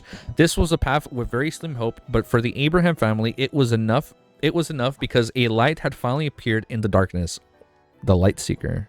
Okay, I see that. I understood that reference. After an unknown period of time, Dorian folded the letter and smiled bitterly to himself. Goodwill, such goodwill is frightening. After he muttered to himself, he fell into silence again. His expression was gloomy and his heart seemed to be struggling. Gong. The sound of the wall clock rang. Oh, it's like the hour. The sound of the wall clock rang, punctually snapping Dorian out of his daze. His expression gradually became solemn and he finally made a decision. After making up his mind, Dorian felt much more relaxed. He even smiled. He first burned For's letter before packing his bag and heading out to the steam locomotive station to Pritz Harbor. He was going to Salvile, but not to hide, but to make some preparations. He planned on handing all his family items and potion formulas to one of the family members who was staying there before returning to Pritz Harbor, in case it's a trap. With his identity as Dorian Gray, he would head back to Backland to meet his student Fors and the powerhouse who had shown him his goodwill. When the time came, he would consume a type of medicine in advance to allow himself to suffer a powerful curse that rooted itself in its spirit body. For what? He would have to regularly consume another type of medicine to maintain his life. This way, even if he was controlled and unable to commit suicide, he would quickly die because he had no chance to take the medicine. With his spirit body dissipating, he would leak any key information. Okay, it's like the pill some informants take, right? When like they rather not leak stuff. For this journey, Dorian had put his life and death aside. He was willing to sacrifice his life for that slim hope. Holy shit. Yo, what's up, Sonny? Northborough and Backland beneath St. Samuel Cathedral. Leonard, where were Leonard? I slept listening to Easy's voice, and he came in my dream. And I showed up in your dream? Oh, shit. Hell yeah, man. Northborough. Cyanide. Oh, and cyanide pill. Thank you. I remember when they did that in 10, I was like, what kind of pill is that? And like, oh yeah, it's a cyanide. Northborough and Backland beneath St. Samuel Cathedral. Leonard, who had just had a discussion with the members of the mandated Punishers, the Machinery Hive Mind, and MI9, returned to his office and sat down. At that moment, the slightly aged voice of Pallas Ross resounded in his mind. They finally found the exact location of the Jacobs family treasure trove and are about to enter. Leonard was momentarily stunned, unable to react. Previously, at the gathering of the Hermits of Fate, he had sold the news of the Jacobs family treasure trove, and no one knew what was inside. No one was willing to offer a high price, and Leonard's main goal was not to trade it, so he had only exchanged it for some rare spirits. He merely lowered his voice and said, "Old man, how do you know that?" It's a given that I sent out my avatar to monitor the area," Palazarus replied unhappily. "Are you underestimating an angel from Marauder Pathway?" "Kinda." Leonardo laughed dryly. "Old man, you've recovered quite well. You even have excessive characteristics for an avatar. I'm already at the level of a sequence 2, Palazar scoffed. Next, don't go out. Just stay inside of the cathedral to prevent any accidents from happening. Are you worried that a trap lies with the treasure?" Leonard asked thoughtfully. "How can a treasure left behind by a marauder angel not have a trap?" Palazar said with a scoff. "I can't predict what will happen, but staying underground in the cathedral is definitely safe." How long are you going to read? "I'll be honest, me and the missus don't plan to watch How I Met Your Mother for like another 4 hours. So we'll see. We'll see how it goes." Leonard nodded and suppressed his voice. "Let's hope everything goes smoothly. Old man, you promised me that if you can successfully obtain a sequence 2 beyond a characteristic, you will steal a grade 1 steel artifact from the items they obtained from me." It wasn't that he was concerned about whether he reaped anything out of it, but rather it was at ease to his sudden anxiety. "Whether you're against stealing," after a mocking remark, Palas fell silent as if he was focused on monitoring the situation of Jacob family's treasure trove. About an hour later, He heaved a sigh of relief in Leonard's mind. Although there were many traps and accidents, they eventually reached a predetermined target. I only took that characteristic and a sealed artifact. The rest will be their payment. Don't be in a hurry to leave this place. Wait until I absorb the characteristics before leaving. When that happens, there won't be any problems. Leonard immediately relaxed and leaned back, crossing his legs as he read the newspaper leisurely, and the evening Palazaras finally spoke again. It's done. His voice contained plenty of emotions, but because it was too complicated, Leonard was unable to tell. Seeing that nothing had happened and the old man might still need to digest, Leonard stood up and rubbed his temples. He left St. Samuel Cathedral and returned... he stood up and returned to 7 Pinester Street. I caught that. Music change. What's the music? I'm gonna loop it. Oh, we're playing this one? Oh, okay. All right. That's a little hype. That's a little exciting. All right. What sort of mysteries are going to happen today? All right. It's done. We have the music. All right. Let's go, dude. He left St. Samuel Cathedral and returned to 7 Pinester Street. Yo, this music gets me fucking hyped now, dude. I'm excited. And returned to 7 Pinester Street. As he passed through the porch, he suddenly saw a person sitting on the sofa. Oh shit. Dude, what the fuck is it? I can tell the chapter ends next page. Just fucking him on. The man was wearing a classical back robe and a pointed hat. He placed his right leg over his left and was leisurely reading a newspaper. Was he wearing a monocle? Okay, where's the monocle? Oh wait, I can't scroll. As if sensing Leonard's arrival, the person raised his head and adjusted the monocule on his right eye, revealing a teasing smile. Oh shit. He's teasing people now? Yo, what the fuck? Is this PG-13? What are we reading? Oh shit. GG, bro. It's over. 1,000-year-old trap.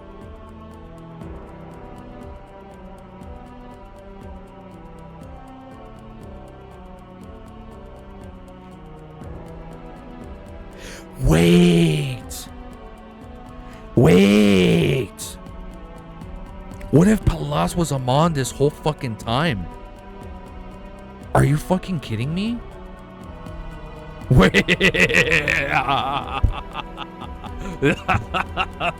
What? Okay, dive step. Woo! Here we go. Chapter 1205. Amon! Blasphemer Amon! Leonard, not Leonard.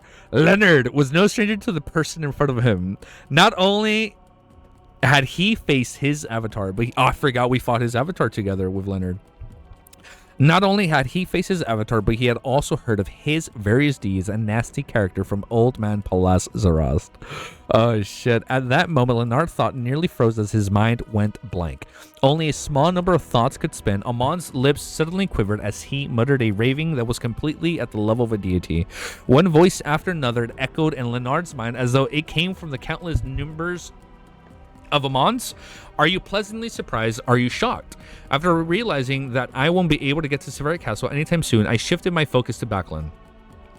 If it wasn't to fool all of you, why would I have played such a simple cat and mouse game with you? I think you two should be in contact. He must have told you that I'm still tracking him and sabotaging his operations, that I even set a trap for him at his destinations. Oh shit, dude. That's just an avatar that's close to sequence 1. Wait, one sec. It's a little bit loud for me. One sec. Ah, right. Palas. I forgot to tell you that in the last years of the 4th epoch, I pretended to be the ancestor of the... Ah, right. Palas. I forgot to tell you in the later years of the 4th epoch, I pretended to be the ancestor of the Jacob family. I had long swallowed him in secret. Then I watched his descendants panic. I'm sorry, what? We actually aren't? Then I thought of a way to add another secret treasure trove to place where Tudor became the Blood Emperor. Did I have the music looped? I didn't. Oh, and now the music is way too low. Read a little bit more. Don't worry, the music's gonna ramp up. The music's kind of look as just started. I didn't finish off these fellows because I had a premonition that this treasure trove would be very useful. I had an avatar that had been sleeping there for more than 1,000 years, patiently waiting for someone to open the treasure trove. As for the other avatars, I didn't synchronize this information. Oh, so all of them didn't know? I didn't synchronize this information to them. That way, I might be able to create a ruse at some point in time. I'm sorry, you guys are gonna have to break this down right now. I'm getting lost. Hold up. Yes, this kind of synchronization is something I invented, Palas. You're quite behind the scenes. In order to confirm your whereabouts, I watched that bunch of fellows destroy the traps and take the items away. I watched your avatar steal the characteristic and steal the artifacts from their hands. I watched him carefully devour and digest it. Now my patience has finally paid off. I guess you must be thinking of how to stop for time and wait for your deity's descent.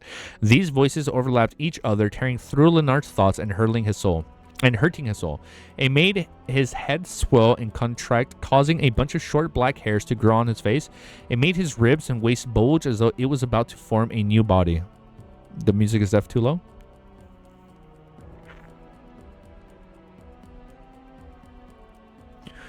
With just ravings alone, Leonardo was close to losing control. He was in extreme pain and he had no means of resisting. Oh, shut up. No.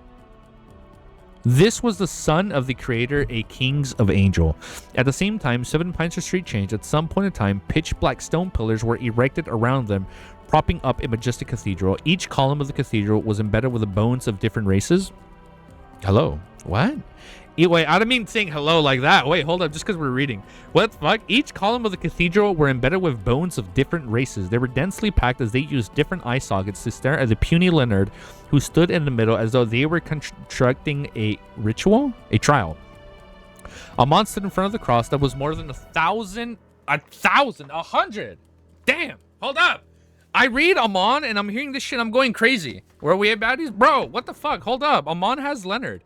Amon stood in front of the cross that was more than 100 meters tall in the depths of the church, smiling as he looked at Leonard's grinning face. This corpse cathedral is pretty good, isn't it? I just stole it not that long ago. A corpse cathedral? I'm sorry, do we have artwork on that? Let me just save that for later. I just stole it not long ago. This way, if they wish to discover any abnormalities here and do a deity's ascent, it can stall for at least 30 seconds. That's enough. As he spoke, Amon raised his hand to pinch the crystal monocle that had a beaming face underneath it. Leonard suddenly heard a gong. Adam's Corpse Cathedral? Adam's church was... I remember like the 100-meter tall cross, but I don't remember it being a corpse cathedral. I thought it was like a white, shiny cathedral. Maybe I'm confusing the cathedral because his outfit, he's always dressed in white. Okay, he stole that from him? Leonard suddenly heard a gong. It was ethereal as though it came from an infinite distance away. This caused the ear-piercing ravings that tainted Leonard's spirit body to come to an abrupt stop as everything around him turned silent.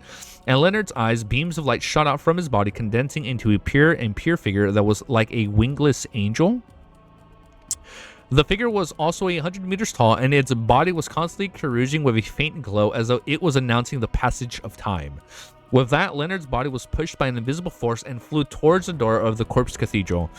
On the door, transparent and distorted faces appeared. They sealed the inside from the outside, isolating it from the spirit world and the astral world. Gong.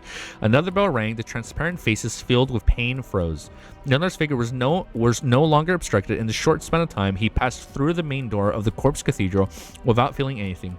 Everything he saw instantly returned to normal. There was still a bit of light high up in the sky. The gas lamps by the side of the streets were already emitting light, illuminating 7 Pinester Street.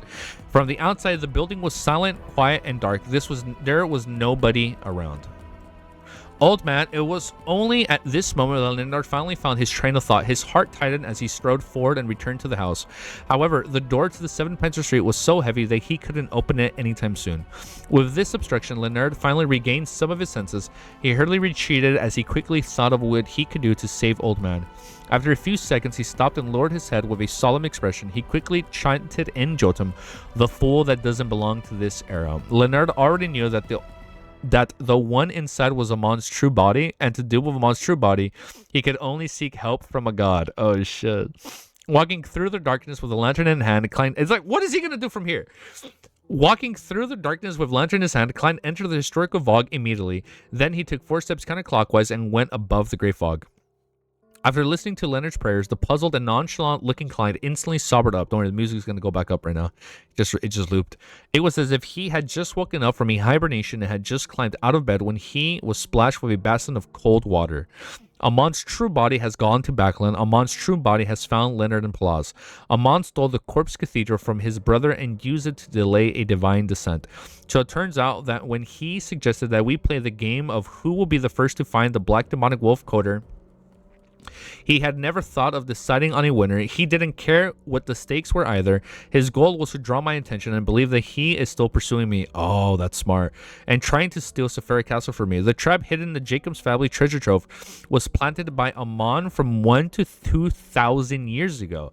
It has finally come into play. Many of the thoughts flashed with Klein's mind as he raised his right hand and summoned the item from the junk pile. Oh shit, he summons the fucking box? He's gonna use it? 061 Box of the Great Old Ones. I bet you Amon doesn't know we have this. This was a grade 0 sold artifact, and it was also from the Apprentice Pathway. It could better utilize the power of Sephira Castle and produce better results. In the face of Amon's true body, this might bring Palas some hope. At the same time, through the Prayer of Light, Klein confirmed that Leonard hadn't been possessed by Amon. He merely instructed in the tone of Mr. Full, leave the scene and go to an Evernight Cathedral. Also pray to Evernight. A pinnacle sequence battle beneath deities was definitely not something that a Beyonder at Leonard's level could participate in. Even though Klein had gained some initial control of Sephira Castle and held 061, he didn't have much confidence. He only hoped that he could stall for time until a deity's descent happened. Deities chilling as usual. Outside 7 Pinester Street, Leonard heard Mr. Fool's words echoing in his ears. He was stunned for a moment before he looked up at the tightly shut door. Then he turned around and used his right knuckle to rustily knock on a certain tooth. When are they not chilling? They've been chilling since day one, dude. Since chapter 1. A series of illusory mud searched out of the spread onto the top of Leonard's head, enveloping him from top to bottom. Suddenly, Leonard seemed to transform into a mud doll as he kept sinking to the ground and fusing into the earth. This was a rare, natural spirit that had exchanged from the Hermit of Fate. It didn't contain any Beyonder characteristics, and its powers mainly came from the spirit world. It allowed Leonard to quickly traverse the soil at a speed far faster than the steam loco metro. As Leonard left Backland, Klein had picked up the gem-embedded box of the Great Old Ones. He stirred the powers of the Sephira Castle and cast his gaze at the pitch-black church that overlapped with the embedded bones. The cathedral isolated his true vision, preventing him from seeing the situation inside, so he can't see inside the corpse cathedral. He could only determine that the battle had yet to end through the flashes of light that stained the glass let through. Use 067's first level power to swap its interior space with the corpse cathedral? No, isn't this equivalent to letting Amon enter Sephira Castle? Oh, because if he enters 061 that's currently in Sephira Castle, then he's in? Just the first level of the box of the Great Old Ones cannot imprison him. So level 2? Activate the second level and move the entire 7 Pinester Street somewhere else? Oh shit, it's not going to work. No, it won't work either, so we go level 3. Once we leave Backland, there won't be a timely divine descent. It will be even more dangerous than Palaz. Third level, opening it might lead to a switch in owners of Sephira Castle. Fuck, maybe that's the goal. As his thoughts flashed through his mind, Klein came up with an idea. He wanted to narrow the target area to a tiny point and exert pressure on it to crack it. He wanted to change the Corpse Cathedral's door and the space in the first level of the box of the Great Old Ones using Sephira Castle. So he doesn't do the whole cathedral but the door, so that the seal that isolated the spirit world and the astral world will be ineffective. If that was the case, the deities would realize the situation and accelerate the speed of a deity's descent. It's so hard for me to follow that. This logic is like, I know you guys understand, but it's hard for me to grasp this part. At the end of the long model table, Klein sat in a high-backed chair and aimed at the crimson star representing Leonard as he opened the first level of the box of the Great Old Ones, okay? The surging power in Sephira Castle suddenly calmed down, returning to its usual concealment as it silently pierced through the crimson star. And the real world at 7 Pinester Street, the door of the Corpse Cathedral that overlapped with ordinary buildings lost its luster. Following that, it became a light pool with gravel and cobblestone.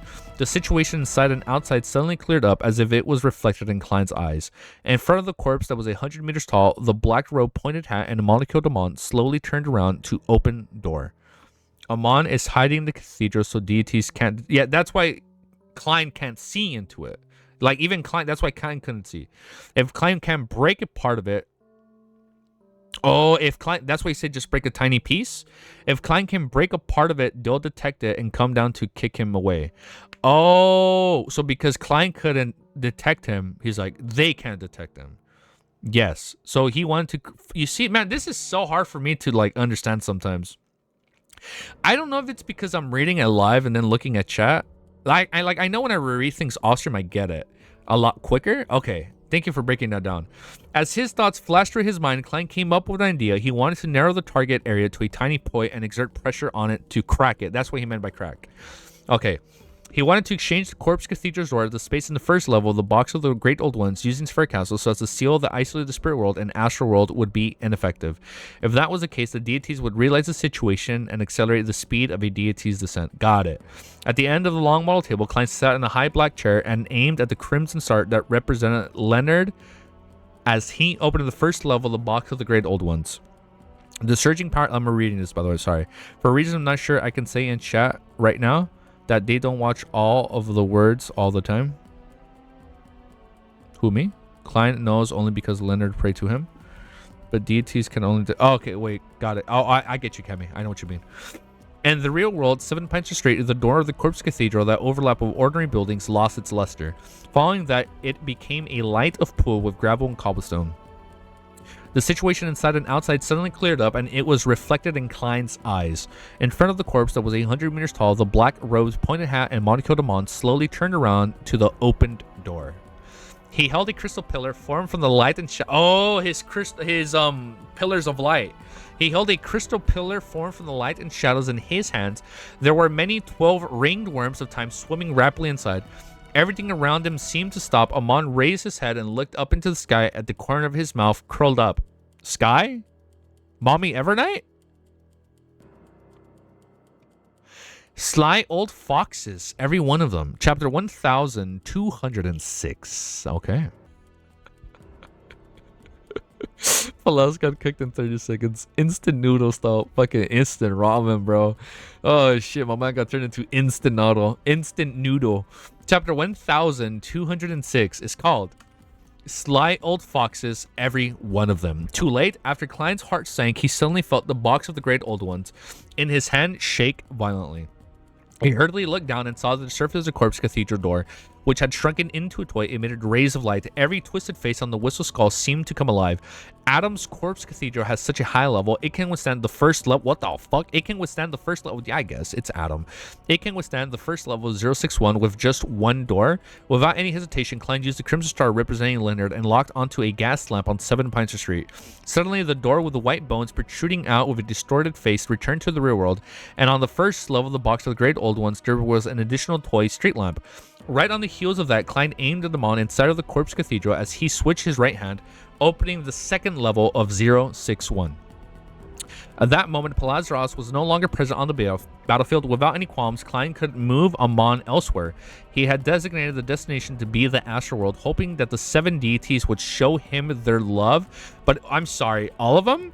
Show him their love, but it was unknown if there would be a random anomaly. At this moment, the door returned to the Corpse Cathedral, then the majestic building that overlapped with 7 Pints Street quickly disintegrated. The process of the collapse was very organized. First, it began from the dome, following by the arches and the walls. It finally ended with the pitch black stone pillars. The item that fell didn't hit the ground and instead disappeared in midair. Standing in front of the cross, AMON also began to dissipate along the corpse of the entire Corpse Cathedral. It was as though he had also been envisioned an entity that could be removed at any time. An entity that can be removed at any time? Of course, Klein knew very well that this was only AMON exploiting a loophole to use the expiration of the imaged Corpse Cathedral. Okay. So as to also become a figment of imagination and leave backland? Boom. At some point in time, a thick, dark fucking marauder, man. This marauder pathway is fucking nutty.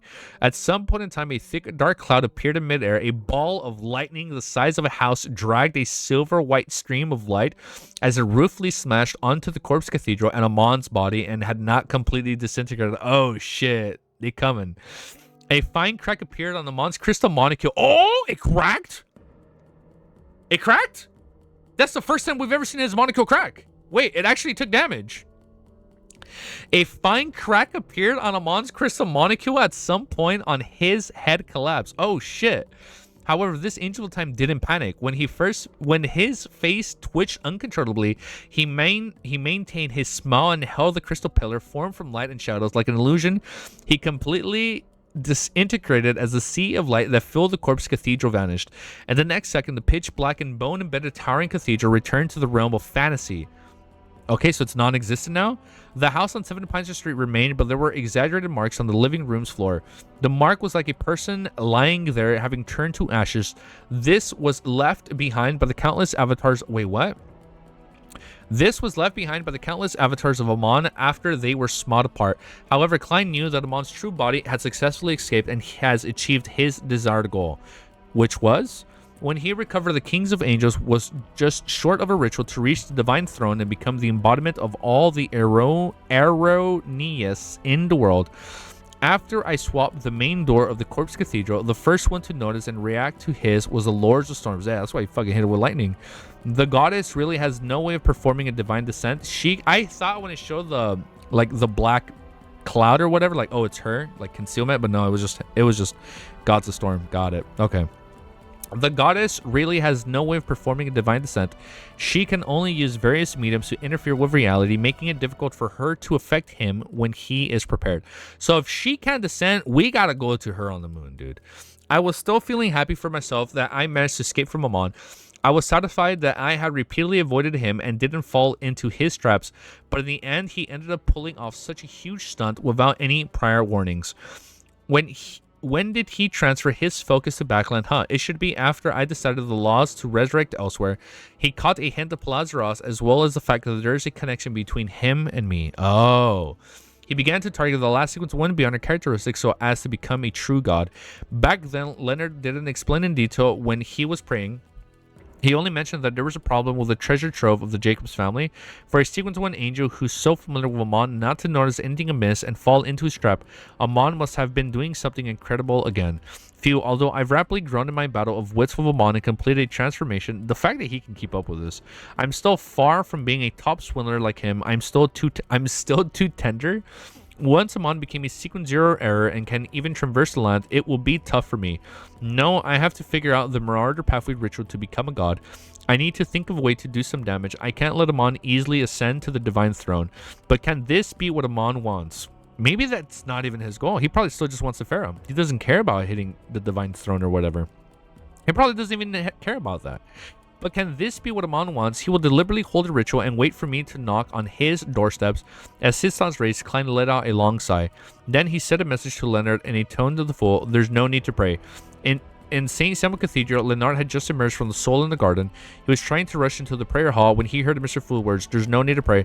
Leonard slowed down as he repeated the sentence in a daze. He slowed down and finally stopped beside a stone door. He lowered his head and raised his hands to cover his face. At this moment, a slightly aged voice suddenly echoed his mind. What are you so sad about? I haven't died yet? Leonard released his hands and sit in the daze in pleasant surprise. Oh man, you haven't died yet. His eyes were already slightly red. Look at that. Was Leonard actually gonna cry that old man was dead? Oh man, that's sad. He's starting to like Palazaros, man.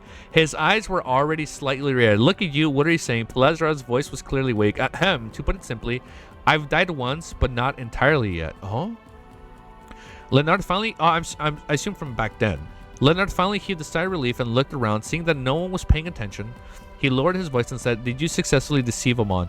I can't really call it deceiving. Palazaros said and said, all these years, the things I've thought about the most is what I should do if AMON's true body finds me. After repeated experiments, I've also created a technique. After my true body dies, I can revive in my avatar. However, I will lose the Sequence 1 beyond a characteristic and passively lower my level. I haven't been left behind by the times either. In other words, AMON killed you once and obtained your Sequence 1 characteristic. Okay, that makes sense. While you resurrected as a Sequence 2 level. Okay.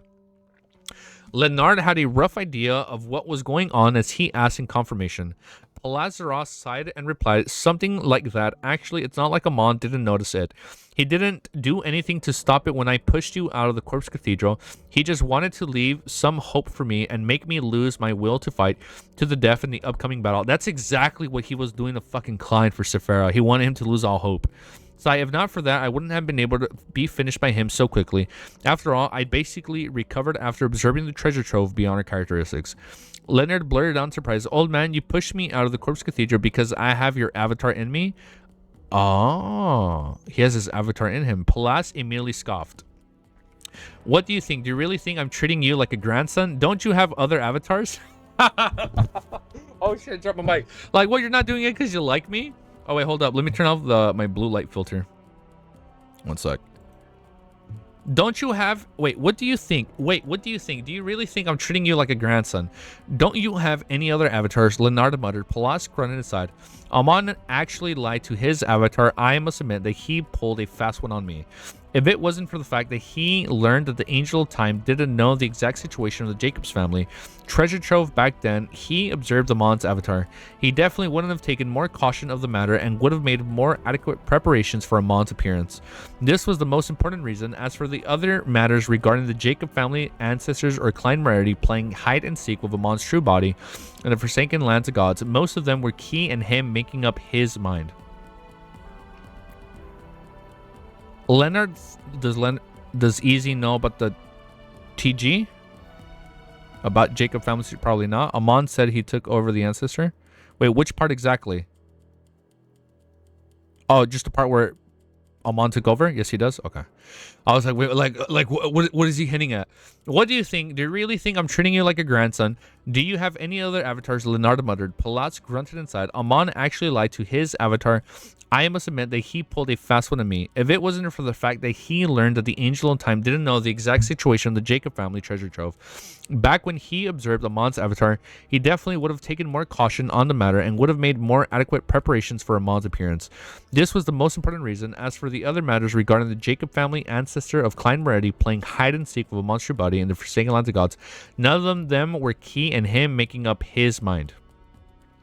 Leonard thought for a moment and counseled Old Man, you would have fallen for this most fatal of traps in the treasure trove regardless, so it isn't bad for you to have survived it.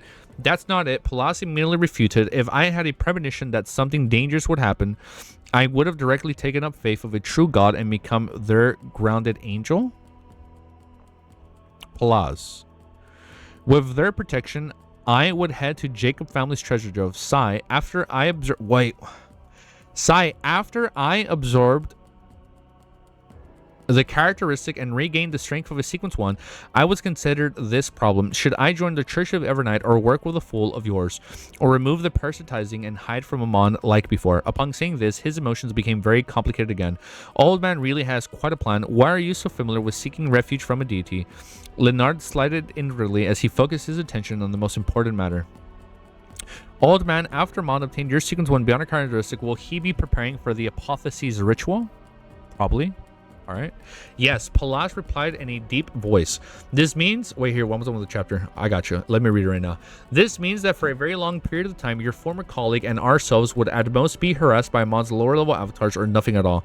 What is the requirement of his Apotheosis ritual? Leonard pressed. Oh shit, we're gonna find out. Palas fell silent for a second before saying, to replace someone during their Apotheosis ritual? Replace someone?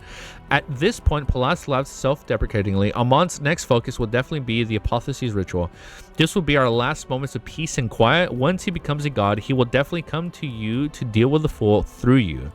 Although I can abandon you and run ahead of time, I have to worry that he has the intention of retrieving all the characteristics at the angel level, including him. Apotheosis.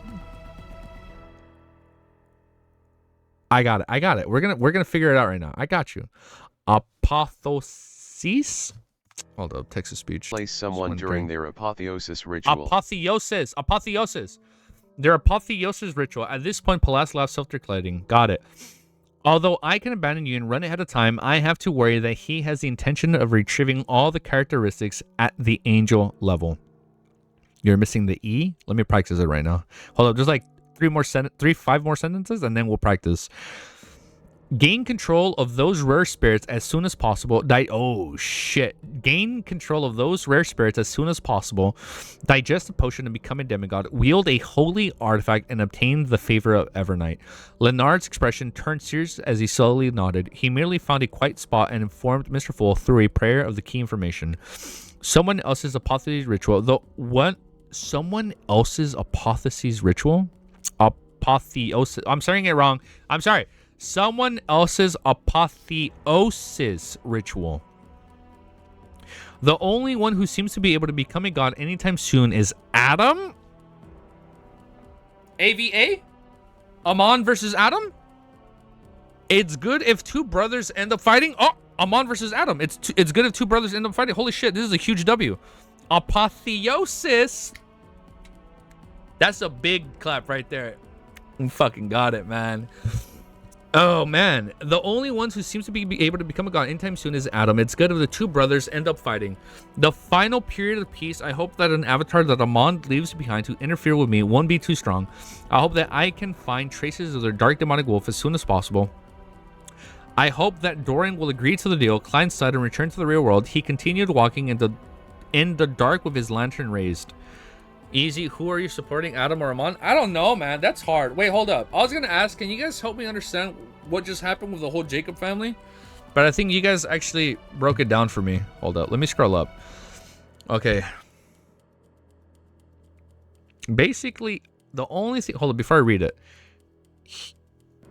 He said he tricked them into believing he was part of them for like over 1,000 years. Something along those lines. Hold up. Let me read this. This is kind of hard to follow. Hold up. Amon at this point has 2 sequence 1 characteristics, and that are uniqueness, right? And he needs 1 more for sequence 0. Amon said he took over the answer. Yes. Oh, thank you, Cami. Amon acted as Jacob's ancestor for hundreds of years and made the tomb like that to make Palas fall for it. He stole the fate of the sequence 1 ancestor of the Jacob family, so now he has all the sequence 1s. Oh, so he does have all of them. So that makes 3? Thanks, Clown Man. So oh my god, thank you, Anon. Thank you for clarifying that right here with Clown Man and Kami. Thanks, Clown Man. So Amon has all 3, and that's why he said he's ready for the apotheosis ritual, but he has to take someone else's. Wow. Sorry, 3 sequence 1 character. Yeah, you only need 3 sequence 1 characteristics. Wait, so we know he has everything except for the ritual done for sequence 0. And Amon's sequence 0 ritual is to steal someone else's. Yeah. So the sequence 0 ritual is to steal someone else's. And the only one ready for that is Adam. So Amon has to steal Adam's place. Oh, no, I mean, clearly Adam is gonna lose. I feel like Amon is the bigger threat right now. So I feel like he takes out Adam. But knowing Adam, I feel like that's part of his plan. I feel like that's part of his story. Where did you read that? Man, what? Wait. The sequence 0 name is error, so no matter what ritual sequence 1 comes up with it to become a sequence 0, the error uniqueness, and because he will always create errors in the ritual, causing it to fail. Amon killed sequence 1 Jacob ancestor and stole his fate, and then acted as him for hundreds of years before making the tomb to trap Halaz and getting his characteristic. That was his first death. So he must steal someone else's apotheosis ritual. Easy cooking, or is he? Heard it here first, folks. Clown is tweaking. Clown is tweaking. Don't listen to his last message. Okay. Amon no diffs Adam. I don't even know what that means. What does no diff mean? Dude, I think Amon kills Adam. Hold up. Cause like Adam, why are our opinions so opposing? I feel like that's half the fun of OTM, when you have difference in opinions. But as long as, you know, as long as we're cordial, then it's okay. You support Adam? Shit, man. I feel like there's people that support Adam. No difference. I guess, yeah, they're basically the same level. I think Adam wipes the floor with him. He's the big bro. True. I'm coding easy. Oh. I don't know, man. I really feel like Amon is gonna succeed, but like I feel like that's all part of Adam's plan, man. Like if Adam created the Twilight Hermit Order and all this other crazy ass shit, has access to the second Blasphemy Slate, there's no shot he doesn't know his little bro's apotheosis ritual. Like there's no shot he doesn't know. Like he would know. And the fact that he would know, he would be preparing for this. You know easy by now? Wait, what'd I do? He would know, man. Like I feel like, and then he's gonna like feed into this. I really feel like that's part of his plan. That this Adam losing is part of his plan, and because Adam loses, he technically wins. But I think Amon succeeds, because like Amon is too much of a fucking enigma. Adam def knows. Yeah, Adam. There's no shot Adam doesn't know. He literally has a fucking quill. Like But like, would Amon be able to perceive that? Oh my god. Oh man. Too much brain thinking. Too much brain thinking. Oh man, brain blast. There's too much. There's like so many, like, it's like 5D chess. It's like, you know, I know, he knows that he knows. And because he knows that, I know what's gonna happen. That's basically what Adam is saying. Easy. Imagine Klein joins the fight. Adam and Amon for his ritual. Fuck, dude. Klein is not gonna fucking join. He like, hell fucking. He's like, I'm out. That's too scary. All right, man. Next fucking chapter, dude. Imagine that happens in like one chapter right now. We keep going. Dorian's decision, chapter 1207. Backland, Sherwood Borough, 22 Hope Street, Hat Trick Inn. With broad shoulders and thick arms, Dorian Gray Abraham, unknowing... Oh, sure. Okay, Dorian's decision. Duh. Okay, he's here. With broad shoulders and thick arms, Dorian Gray Abraham unknowingly paced back and forth in the room, waiting for his student Forrest to visit. No matter how composed and mentally prepared he was, he couldn't help but feel nervous and uneasy when he eventually needed to face the answer. After an unknown period of time, there was a series of knocks on the door. Dorian listened to the rhythm for a few seconds before taking a deep breath. You can change the music back? Okay. Before taking a deep breath. There were a series of knocks on the door. Dorian listened to the rhythm for a few seconds before taking a deep breath. He walked to the door, twisted the handle, and pulled it back. Outside the door was the brown-haired, curly-haired Forrest. Wow, we saw her bunny outfit today, by the way. That was... wow. Sorry. Back to reading. Outside the door was a brown-haired, curly-haired Forrest who was wearing a dark-colored long dress and a pair of tinted glasses. Dorian habitually looked behind Forrest, and after confirming that no one was looking in their direction, he made a way for his student to pass. At the same time, he glanced at Forrest's hands and realized that his student wasn't carrying any luggage. Dorian retracted his gaze and walked to the middle of the room. He found a seat and sat down before pointing to the sofa opposite him. Have a seat. Forrest cautiously lifted the end of her skirt slightly down and greeted the good morning teacher. Dorian didn't go straight to the point. After some thought, he said, "Did the lot of you really kill Bottas?" "Yeah, man, no shit, you don't believe us?" "Yes." Forrest took out an exquisite long cigar case from the pocket and opened it to show Dorian its interior. It was a pair of dark black eyes that were frozen with indescribable horror. As they had seen something extremely terrifying before they died, Dorian had originally been mentally prepared. It was just like receiving the terrifying head that would cause nightmares the previous time. One that would put together one bloodly fragment at a time. He never expected his student to not carry any luggage and to only take out a lady's cigar case. This made him believe that it was a relic that could prove Bottas' identity. But the truth was beyond his expectations once again. This was still Bottas' corpse, but there was even less than what Louis Wayne left behind. Only a pair of eyes are left. The spiritual intuition of an astrologer convinced Dorian that the eyeball belonged to Bottas. Seeing that the teacher had fallen silent, Forrest subconsciously explained, his body had completely collapsed and dissipated. Only this pair of eyeballs is still intact. She paused for a moment before saying, "These eyeballs contain the remnants of the terror and contamination of the box of the Great Old Ones before Bottas' passing. It's a very strong cursed item, so I didn't send it directly to you.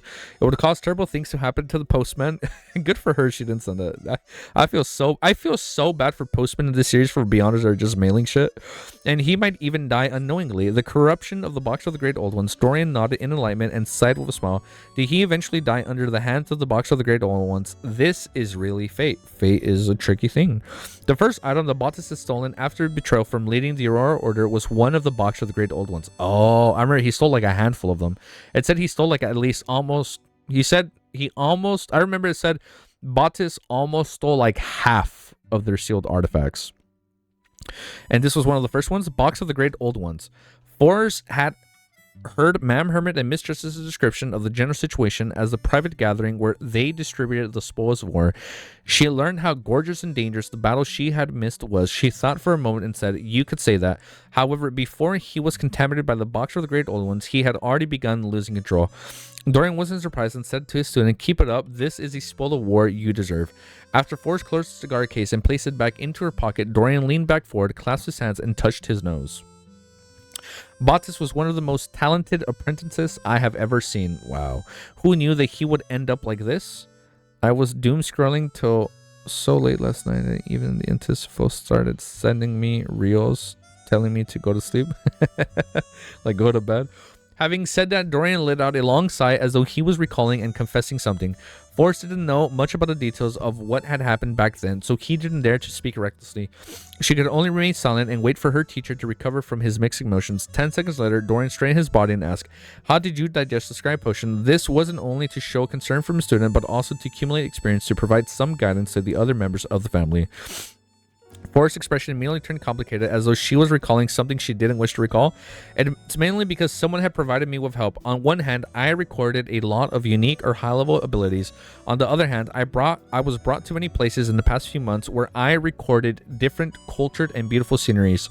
Dorian fell silent for a moment before nodding. This isn't easy to imitate. He then asked German Sparrow. Yes. Forrest gave an affirmative response. Dorian fell silent again. After a few seconds later, he said, "What kind of deal does he want to make? Or rather, what does he want?" Forrest focused her attention and answered in an embarrassed manner. He wants the potion formula for a planeswalker, and he plans on using the box of the Great Old Ones to exchange for one of the 2 grade sealed artifacts in your family's hands. This price was definitely a generous offer. Forrest had originally thought that Mr. World was going to use a promise to exchange for the planeswalker potion formula. Planeswalker? All that for planeswalker? And the grade 0 sealed artifact, but she never expected him to throw in the box of the Great Old Ones. Of course, it was definitely a value to allow the Abraham family to be free of the curse. However, a promise was forever a promise that might not be fulfilled. Dorian wasn't surprised by German Sparrow's request for a grade 0 sealed artifact. He had long been mentally prepared, and instead he felt that the conditions were beyond his imagination. After all, the Abraham family didn't have many things that a demigod could covet at some point in time. He frowned slightly and said, "Why does he want the potion formula for a planeswalker?" "I don't know," Forrest answered frankly. Dorian's, I'll be honest, wait. I don't remember why he needs planeswalker. Which one's planeswalker again? Isn't planeswalker part of spectator? No.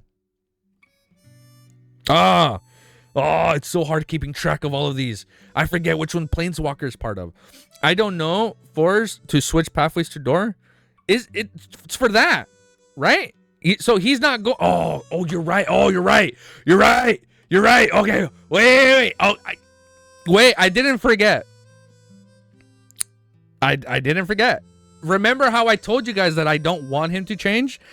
I hate the idea of him switching so much that I forgot it's because he wants to switch to Apprentice. I thought we were still going Miracle Invoker.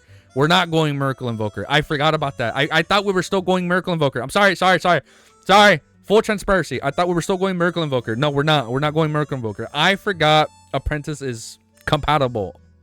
All right, we're back on track. Okay, we're back on track. We're good. Hey, man, it's 1,200 plus. We're at 1,200 chapters. What you got? Wait, hold up. I deserve some slack for that one. I forgot. Huh? Who you hun, man? I deserve a little bit of a I forgot. Okay. He frowned and said, "Why does he want the potion for a planeswalker?" I don't know. You see, I'm like Forrest. I don't know. Forrest answered frankly. Dorian stood up and started pacing.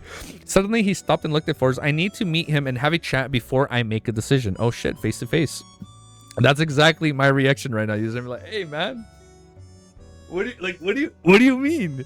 All right, Forrest agreed without any hesitation. Dorian heaved a sigh of relief and prepared to send his student away before quickly taking out his medicine for his consumption.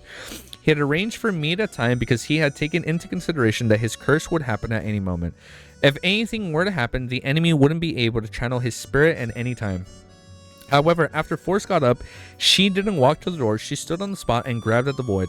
Her arm suddenly sank as she quickly pulled out a figure wearing a black trench coat and a silk top hat. The figure had black hair and brown eyes. His facial features were cut and cold. It was none other than German Sparrow. German Sparrow's eyes moved silently as he quickly recovered from his sluggish look and became no different from a real person. "Teacher, he's here." That quick. Forrest introduced seriously, "He's German Sparrow." Oh shit. Dorian is too careful. I feel like it's only warranted. He's like, this guy is too generous. Like, we need to meet him. "He's German Sparrow." This action left Dorian Gray Abraham slightly agape. He forgot to close his mouth and didn't respond for a moment. Although he came from an ancient family clan and knew many secrets, there were many things he couldn't imagine, even if he read the description, due to him being only a sequence 7. After moving his consciousness over, Klein reached into his clothes and took out a golden pocket watch. He opened his pocket watch and took a look. Without any emotions, he said to Dorian, "You have 3... Damn, you got 3 minutes." It's like Spider-Man. You got 3 minutes. He's like, I'm on. You got me for 3 minutes. It's playtime. Okay, I'll stop. It's exactly as the rumors say. He's cold, arrogant, and crazy. Dorian didn't dare to waste any time and directly said, "Give me a reason to believe in your promise." Check Discord.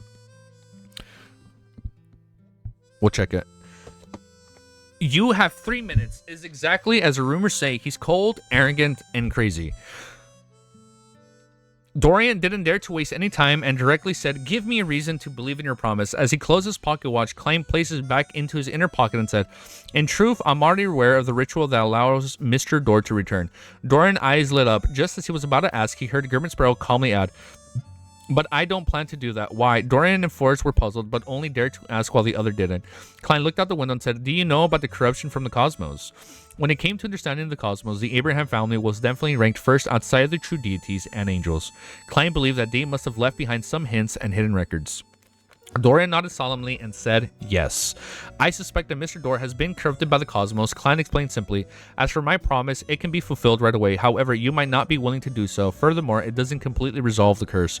What's the solution?" Dorian asked as he controlled his surging emotions. Klein's expression immediately turned serious. "You and your family members will change their faith to my Lord. That way, when the full moon or the blood moon happens, you will be blessed and no longer suffer from the curse." After completely digesting the scholar viewer portion, there was no need for him to pull a person above the great fog to avoid Mr. Dor's ravings. He could directly use Angel's... Oh, he could directly use Angel's Embrace to resolve the problem. The only thing he needed to worry about now was that there might be too many members of the Abraham family. It might overwhelm him, or he might not have enough spirituality. "Who is your Lord?" Dorian asked after a moment of silence. Klein suppressed his shame and said solemnly... He suppressed his shame and said solemnly, "The great Mr. Fool, the Fool. Are you from the Antigonus family?" Dorian suddenly made some connections. Klein shook his head and rejected his guess. Like, nah, man, ain't that simple. Dorian fell silent again, but considering that there were only 3 minutes left, he hurriedly asked, "If we believe in the entity, we can avoid the troubles brought about the curse?" As the ancient family member, he knew very well how dangerous it was to believe in an unknown existence. He was afraid that he would resolve Mr. Dor's ravings but bring about another curse. Klein answered frankly, "This is just a temporary solution. I will find a better solution for you." Dorian nodded and quickly said, "I would try to believe in your Lord and give him your potion formula of a planeswalker. If the curse can really be resolved temporarily, we will complete the transaction of a grade 0 sealed artifact." He planned on using himself as an experiment to see if the method worked. Furthermore, he didn't plan on telling the other family members. Oh, he's keeping a secret. Oh, not you? Okay, all right. He planned on using himself as an experiment to see if the method worked. Furthermore, he didn't plan on telling the other family members. He wanted to get them to wait for Germansburg's supposedly better solution until they couldn't wait any longer. All right, Klein took out a pen and paper from his pocket, scribed an honorific name of the Fool. As for Dorian, he also began to use a crystal ball to aid his memories, recording down the potion formula of Planeswalker. After exchange, Klein cast his gaze towards the supplementary ingredients and ritual. Oh, hey, here we go. He is a good guy, man. After exchange, Klein cast his gaze towards the supplementary ingredients and ritual. Supplementary ingredients: 1 worm of start, check. 1 worm of time, check. 1 worm of spirit, check. Advancement ritual: leave legends... Oh, wait, this is different. Leave legends in 9 places outside... The fuck? Leave legends in 9 places outside of this planet?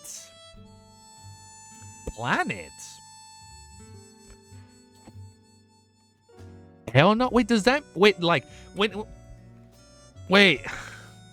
Does that mean, like, the astral world counts? Like, Sephira Castle? I assume... He'd probably just leave, like... You know what?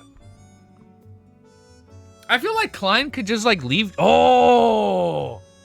He can just leave shit in Sephira Castle because it's outside of the planet. You can be like, I used to eat noodles back at home. That's a legend. That's a legend right there. That's a legend. That's a legend from like the ancient ancestors. We're going to space? Nah. I don't think we're going to space. I think he just leaves shit in Sephira Castle. Oh, well, come on. It's like that. So, I thought it can be like table 1, no, like chair 1, chair 2, chair 3. How would that be a legend? I don't know. I don't know how it'd be a legend. The point is, I thought he can just leave like, okay, I ate noodles. I ate cup noodles. Easy, you tweaking. He's like, I was a key, like the fool. Oh, this is how. The fool was a keyboard warrior. Bam. You leave that legend in chair 1. Then you go to chair 2. He ate broth on Sunday nights. The fool ate broth on Sunday nights. And everybody's like, whoa, what does that mean? At chair 2. And you just leave little side stories at each chair. And that's like 9 places. No? Is not that easy? Is bro cooking something exotic? Okay, so it's not that simple. Bro doesn't know what a legend is. Anything can be a legend. You know what is a legend? Us reading this together for 1 year. That's a legend right there. That's a legend right there. That's one of the greatest legends. 100 would fall. 100% would fall. All right, let's read. Let's keep reading. 1208. The long-awaited Serenity. Easy sounds like those English teacher memes, like, dude, a legend is just like a passed down tale, or like a legend can literally be history passed on for so long that it becomes a legend, right? That could technically be a legend, you know. We can make that. We can make whatever we want into a legend. It just takes enough time. Chapter 1208. As I forget to update this, we don't want to forget, because it can be going to eat at a Desi pie every day. Yeah, but we don't got no time. That's true. We don't got time to make one up. Okay. Chapter 1208 is called The Long-Awaited Serenity. Leave legends in 9 places other than this planet. Isn't this the cosmos? Oh, so we are going to the moon. Oh shit, we going to space. Yeah, you're right. No, we going to space, dude. Isn't this the cosmos? Looking at the potion formula in his hand, Klein nearly frowned. He felt that this was more dangerous than the advancement ritual of a miracle invoker. True. Although the box of the Great Old Ones and the 2 Grade 0 sealed artifacts of the Abraham family, as well as a number of Grade 1 sealed artifacts, had the ability to send people into the cosmos, making the ritual appear simple, he clearly remembered that the Church of the Evernights ascetic leader, Ariana, had once warned him that the cosmos contained extremely... Oh, shit, I forgot about that. Ariana had once warned him that the cosmos contained extremely terrifying corruption, and I feel like Cuttlefish saying that means he was already planning on Klein going this pathway from the very beginning. Planeswalker. It was dangerous to even understand it before becoming an angel. One will be corrupted by the cosmos if they aren't a planeswalker, and to become a planeswalker, one has to wander the cosmos. This has become an impasse. There's no way to resolve it. Perhaps the Abraham family has records of relatively safe locations in the cosmos. I can't be too pessimistic. Also, I have to use a divination to verify the authenticity of this formula when I'm back. Dorian not lying to me doesn't mean that he wouldn't be lied to. Klein retracted his gaze and looked at Dorian Abraham opposite of him. Where are the planeswalker beyonder characteristics? The next chapter is a good endpoint? Okay, we'll see. Okay, that sounds good. Having memorized the fool's honorific name, Dorian thought for 2 seconds before saying, 2 of them are in the form of Grade 0 sealed artifacts in our family. 1 is from the box of the Great Old Ones. Oh, we can leave something in there? 1 is in the form of the box of the Great Old Ones. 1 is said to be in the hands of the demoness sect. Oh shit, okay. While another is with the Church of the God of Combat, there is 1 more, but if no one has found it since the Second Epoch, then we can't use that if no one's found it. If I could use the box of the Great Old Ones to exchange for 1 of the 2 relatively normal Grade 0 sealed artifacts of the Abraham family, I wouldn't have to worry about obtaining the Planeswalker beyond a characteristic. However, that advancement ritual is truly a problem. Besides, the essence of this ritual is clearly to leave a mark in the cosmos. No matter how many changes are made, I won't be able to bypass the cosmos. Klein controlled his expression and nodded to Dorian. So we have to go. That's so hype. I hope you can find the answer when the Crimson Moon becomes full. With that said, his figure rapidly turned faint, having reached 4's limit. Upon seeing Grimmensborough leave, like Dorian subconsciously looked down at the piece of paper with the honorific name of the Fool in his hand. He realized that it had also turned illusionary and disappeared. Dorian was unable to find the correct answer from the various Beyonder powers recorded by his family. He turned to look at Forrest, opened his mouth, intending to ask her. At that moment, he felt a sudden pain in his heart as his pupils rapidly dilated. Oh no? No. Oh no, the curse is about... No.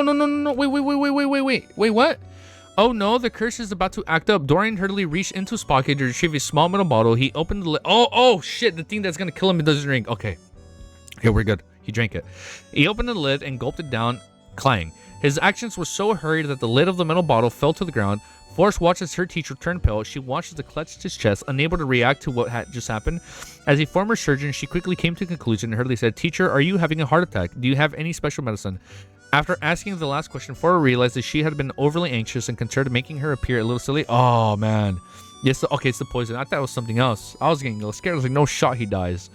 The bottle that the teacher drank was definitely the special medicine. Do you need any help? I have recorded a doctor's powers. Forrest asked when she saw that her teacher had recovered based on his expression. Dorian shook his head, indicating that he was fine.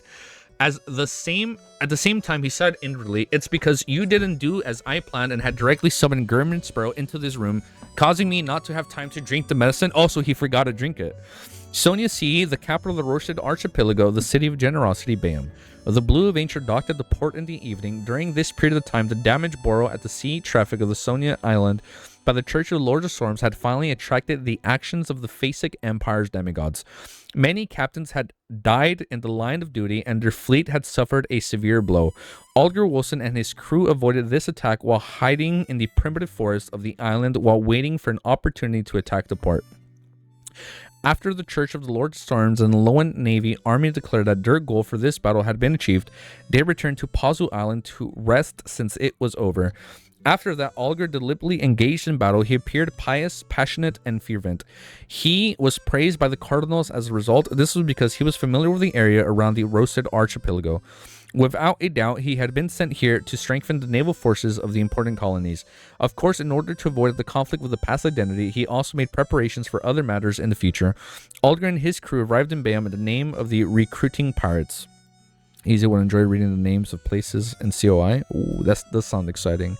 Goff did give me a heads up that I should finish book 1 before we play our game, because he said we might dive into like some of like the religions or locations from COI, and I'm like, okay. It's like I'll finish this before we play.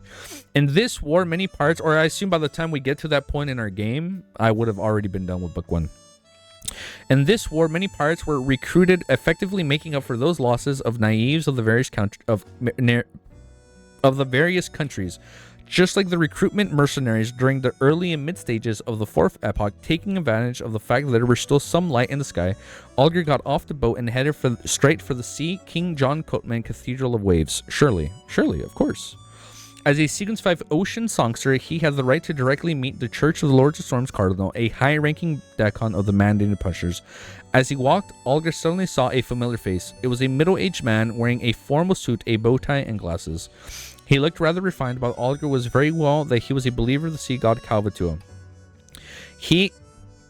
What's for the laughing? Of course we'll be done. What the fuck? What do you mean? Like, we're not playing that until like the end of this year, if anything, like November, December. So by that point, we'll be done. It was a middle-aged man wearing a formal suit and a bow tie and glasses. He looked rather refined, but Alger knew very well that he was a believer of the sea god Calvatua. He had once been a pirate, and now he was a merchant that did business with both authorities of the underworld. Long time no see, Ralph. Alger greeted the legitimate child that had a Loan, Phasic, and roasted mixed blood. Ralph was stunned for a moment as if he couldn't recognize the captain of the Blue Avenger. Alger, our captain of the ghost ship. After a few seconds, he asked in surprise. Alger smiled and said, "Did I change a lot?" Ralph frowned and replied, "Your temperament has changed a lot. It's even more like the ocean and dark clouds before the storm." Quite a keen eye. However, this is an act I'm deliberately showing. After consuming the ocean songster potion, if there wasn't such a change, I wouldn't seem like someone from the Church of the Lords of Storms. Alger sighed and said, "Because there are too many things to worry about." Now it's all good. I've already been hired by the Church of the Lords of Storms. Ralph narrowed his eyes as the sense of vigilance rose in his heart. He laughed and said, "This is indeed a good thing. If there was no war." Alger glanced at the spot where Ralph had come just out and asked, "Where did a new school appear here?" No, when did a new school appear here? How? He could see at a glance. Oh, I feel like I'm disconnecting my mic. Sarcastic. I know it's sarcasm. I know. Cammy Easy would give up on the names. Really? You're telling me they're going to get harder? Alger glanced at the spot where Ralph had just come out and asked, when did a new school appear here? How could he see at a glance that there were 4-story buildings, a cement field, a garden lawn, and many children happily playing? The children had dark skin, but some of them didn't have brown skin like the locals. Their hair was only slightly curled and it wasn't too obvious. Without a doubt, this group consisted of mixed blood children. Ralph looked back and sighed with a smile. Did you donate money to my charity foundation? Under God's guidance, I established a few schools. Oh, the money he used. Oh, read my last message. Doesn't this ritual sound similar to the ritual of a Sequence 5 traveler? Thing is, I don't remember the Sequence 5 ritual. Except you gotta spread anchor legends through the cosmos instead of the spirit world. And wait, I don't even remember Sequence 5. I don't even remember Sequence 5. Hey, dude, you gotta cut me some slack, man. There are 220 pathways. He just wrote it? Well, he said it's similar to it. Like leaving anchors? Wait, what was the 5 ritual? When Forrest had to choose 4 places in the spirit world? Bro, I don't remember that. I don't remember that. Oh, shit. She did that? It's a joke that Cammy and I are French, so names were natural to us. Sequence 5 is leaving anchors in the spirit world. Sequence 2 is leaving legends in cosmos. Oh, yeah, you're right. I remember now. Yeah. Okay, it's coming back. The French? Oui, monsieur. Oh, okay. All right, I see. I remember. Yeah. I remember. See, look, it came back. It was 30-50 chapters ago. I remember now. I remember. Hey, man, that was a while ago. I remember already. That was like, come on, man. We remember. All right. Didn't you donate money to my charity foundation? Under God's guidance, I established a few schools in several large cities on the island, specifically providing education, 3 meals, and accommodations for these discriminated children. Our children was gloomy, and I don't want them to be the same. At the same time, Ralph responded. Olger kept staring at the school. When Ralph was done speaking, Olger looked away and said, I thought you would have taken at least half of it. Ralph broke out in laughter. Seems like I left a terrible impression on you. How is it? What opinions do you have about this school? Olger sized him up and said, do you think I've been to the school before? He paused for a moment before saying, which street is your charity foundation on? I might come to you for something in the future. Thinking that the other party had been tired by the Church of Lord of Storms, Ralph didn't dare to expose his connection to the resistance. He chuckled and said, it's fine to donate, but you don't have to come for anything else. Also, given the location of the charity foundation, Ralph returned home. He went up to the 2nd floor and knocked at the door of a room. Lord the Knits, I have something to report. In the room, a deep and dignified voice replied, come in. Back in Sherwood Borough, Dorian, who lived in a rented apartment, walked to the window. As the sun set, the sky gradually darkened. The crimson moon would be full tonight, and the curse of the Abraham family would descend once again. It had been a while since he had shaven his beard. Around his mouth, on both sides of his cheeks and lower jaw, there was a white mustache growing. It appeared out of place with his middle-aged man's appearance. After looking for a while, Dorian bowed his head and recited in Jotun, the fool that doesn't belong to this era. Okay, here we go. After ending his prayer, he returned to the room and found a sofa to sit down. He waited for the crimson moon to rise for the period when the spirituality was the strongest to arrive. At that moment, in the ancient palace above the Great Fog, Klein had already taken a seat that belonged to the fool. He beckoned for a paper figurine. The paper figurine was surrounded by the power of Sephira Castle as it passed through Dorian's prayers of light and landed on him. During this process, Klein deliberately didn't show any effects, allowing the angel to silently embrace Dorian. He felt that if Mr. Fool were to appear too bombastic, it would scare this ancient family member, so he chose to keep a low profile. Oh, he's trying to not come on too strong on him. The waiting process was already torturous. From time to time, Dorian would take out his pocket watch, click it open, and take a look. He wanted to know how long more before the full moon posed its highest spirituality. This was something that could be inferred through the mysticism knowledge. Finally, when it was almost dawn, Dorian instinctively bent down to reduce the pain brought by the curse. However, as time passed, all he heard was complete silence. There were no buzzing ravings. The crimson moonlight passed through the window and shone on Dorian. He looked up in a daze and felt that the surroundings were serene, calm, and indifferent. Nothing abnormal happened. Oh, title drop. Oh, this is beautiful. The long-awaited Serenity. He's like, finally, dude, he's free. Oh, man, nothing abnormal happened. Dorian looked out the window and saw the crimson moon. It was pure, dignified, gentle, and dreamy, as though it was hanging on his heart. After a moment of silence, Dorian lowered his head and took out his pocket watch. He raised his right hand and rubbed his eyes. Oh, is he crying? He covered his face and didn't lose his grip for a long time. The white mustache on his face gradually became messy, stained with tears and snot. Oh, tears and snot. Oh, man. I'm so happy for this dude. Oh, that is so cool, dude. I am so happy for Dorian, man. Oh, man. He finally found serenity. Oh, shit. He found peace. Oh, that's beautiful, dude. Wait, I actually got a tear in my eye. Look at that. I actually got a tear in my eye. This dude went through so much, man. He's like, when he ran into Forrest, like, hey, man, where did they bury him? Like, where is she? Where's the wife? Oh, man, like, from the very beginning, he, like, talked about, like, how his whole family was screwed over. He has to live in hiding. Like, oh, yeah, I was so happy for him. He's been hearing the ravings just like Forrest this entire time, but he never had the full help. The white mustache on his face gradually became messy, stained with tears and snot. He's like, oh, finally. Oh, that's so beautiful. All right. I think we can read one more. Yeah, we can read one more. We're going to read one more chapter. Yeah. We'll read one more chapter and then we'll hang out, okay? Don't cry. We're just going to read one more. Look at her. Look, wait. Look. She's going to go to sleep right now. Look. Chapter 1209. Look at this.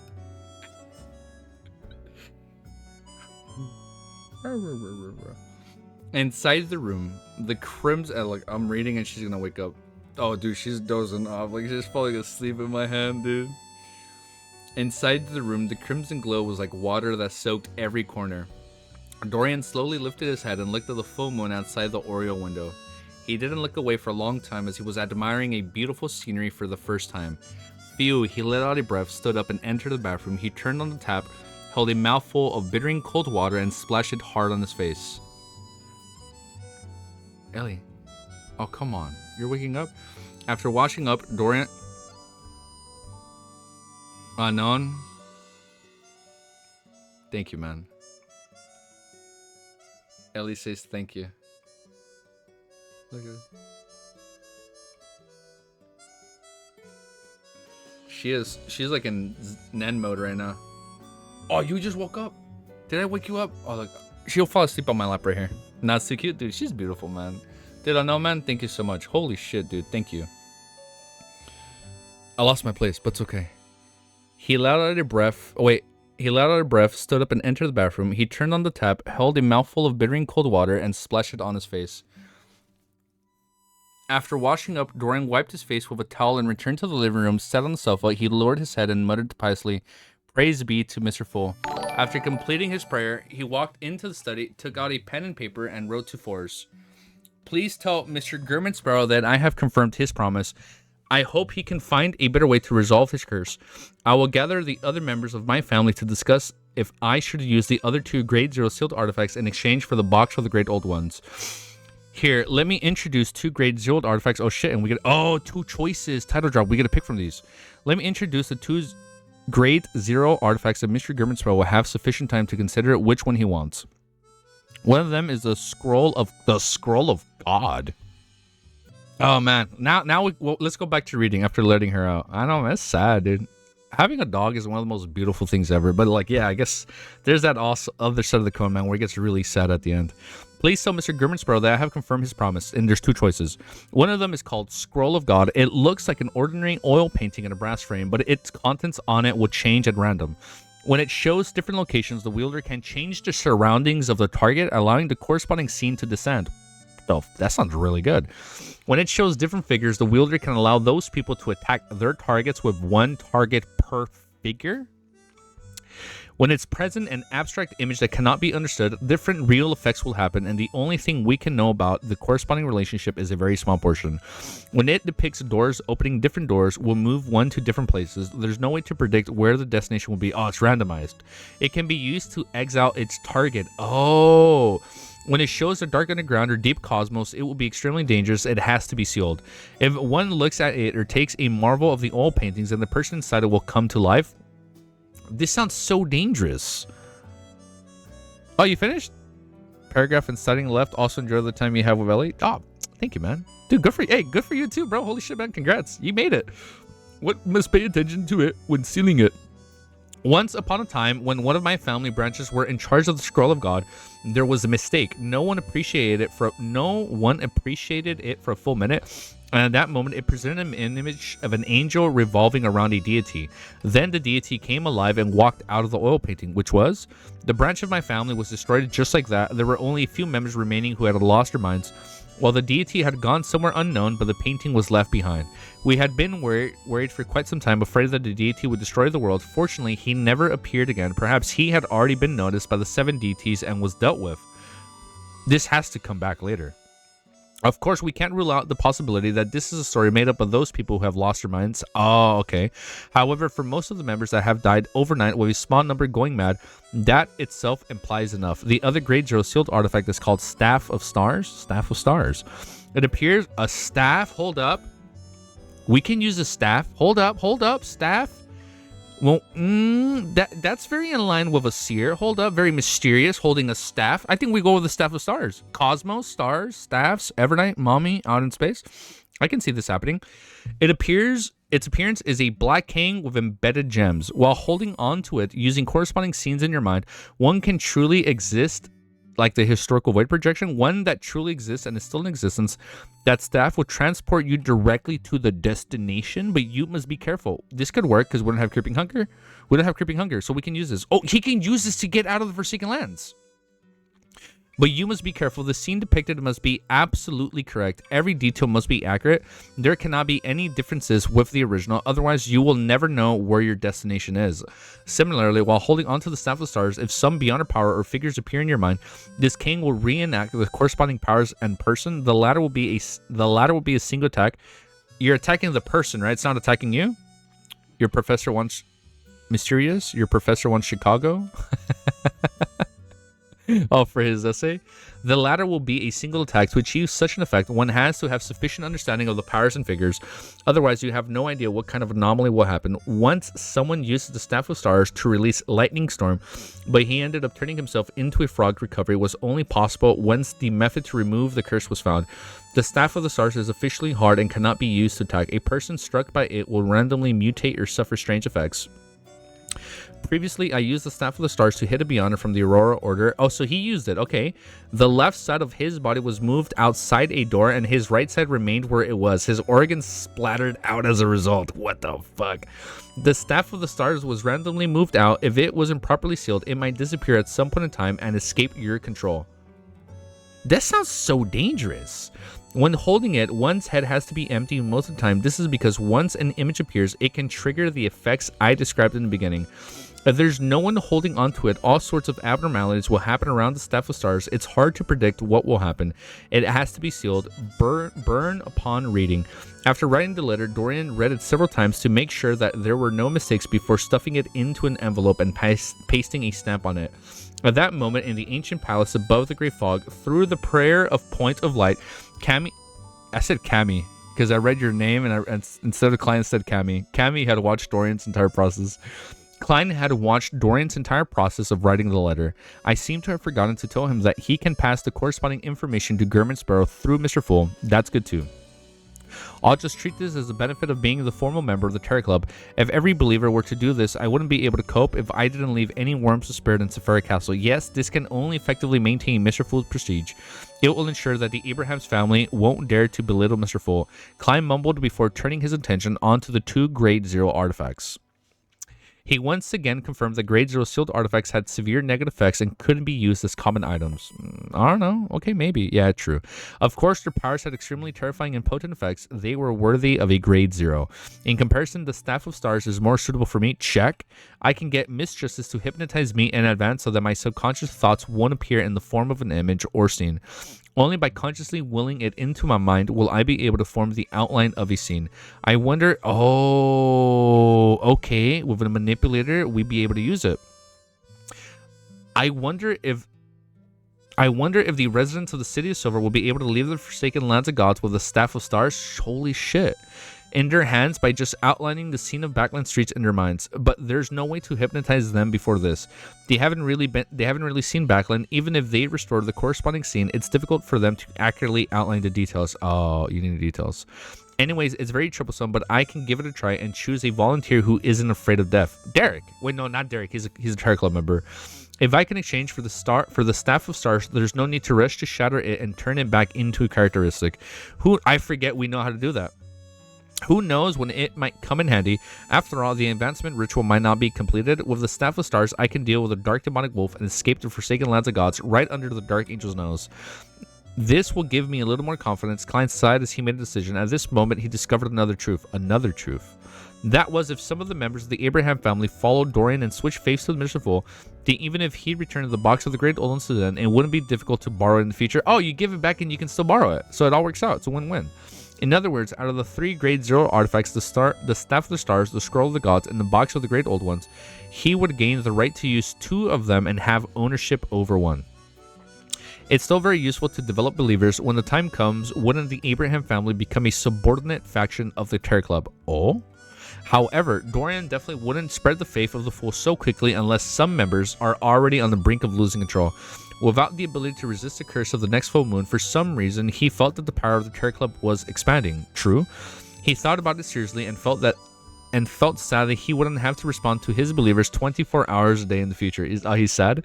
Only by becoming an angel and truly gaining ownership of Sephira Castle did he dare to leave a few worms of spirit behind so as to resolve this problem. If that really doesn't work, I'll get a Rhodes to be my artificial intelligence customer service. My AI customer service. Klein rubbed his temples and left the gray fog before returning to the Forsaken Lands of Gods. Late at night, in the waters of the Roasted Archipelago, a huge sea monster quickly swarmed to its destination. This was the helper that Alger had requested from the sea god Calvatul. At the level of an ocean songster, he was still unable to control a creature of such size. Oh, he's still unable to control a creature of such size. In truth, he could totally swim from Bayam, but that would be too tiring. He wouldn't be able to resist any accidents. A few seconds later, the sea monster opened its mouth. Alger swam out and approached a beautiful coral thicket. After circling a few obstacles, a dark blue glow suddenly appeared in Alger's mind.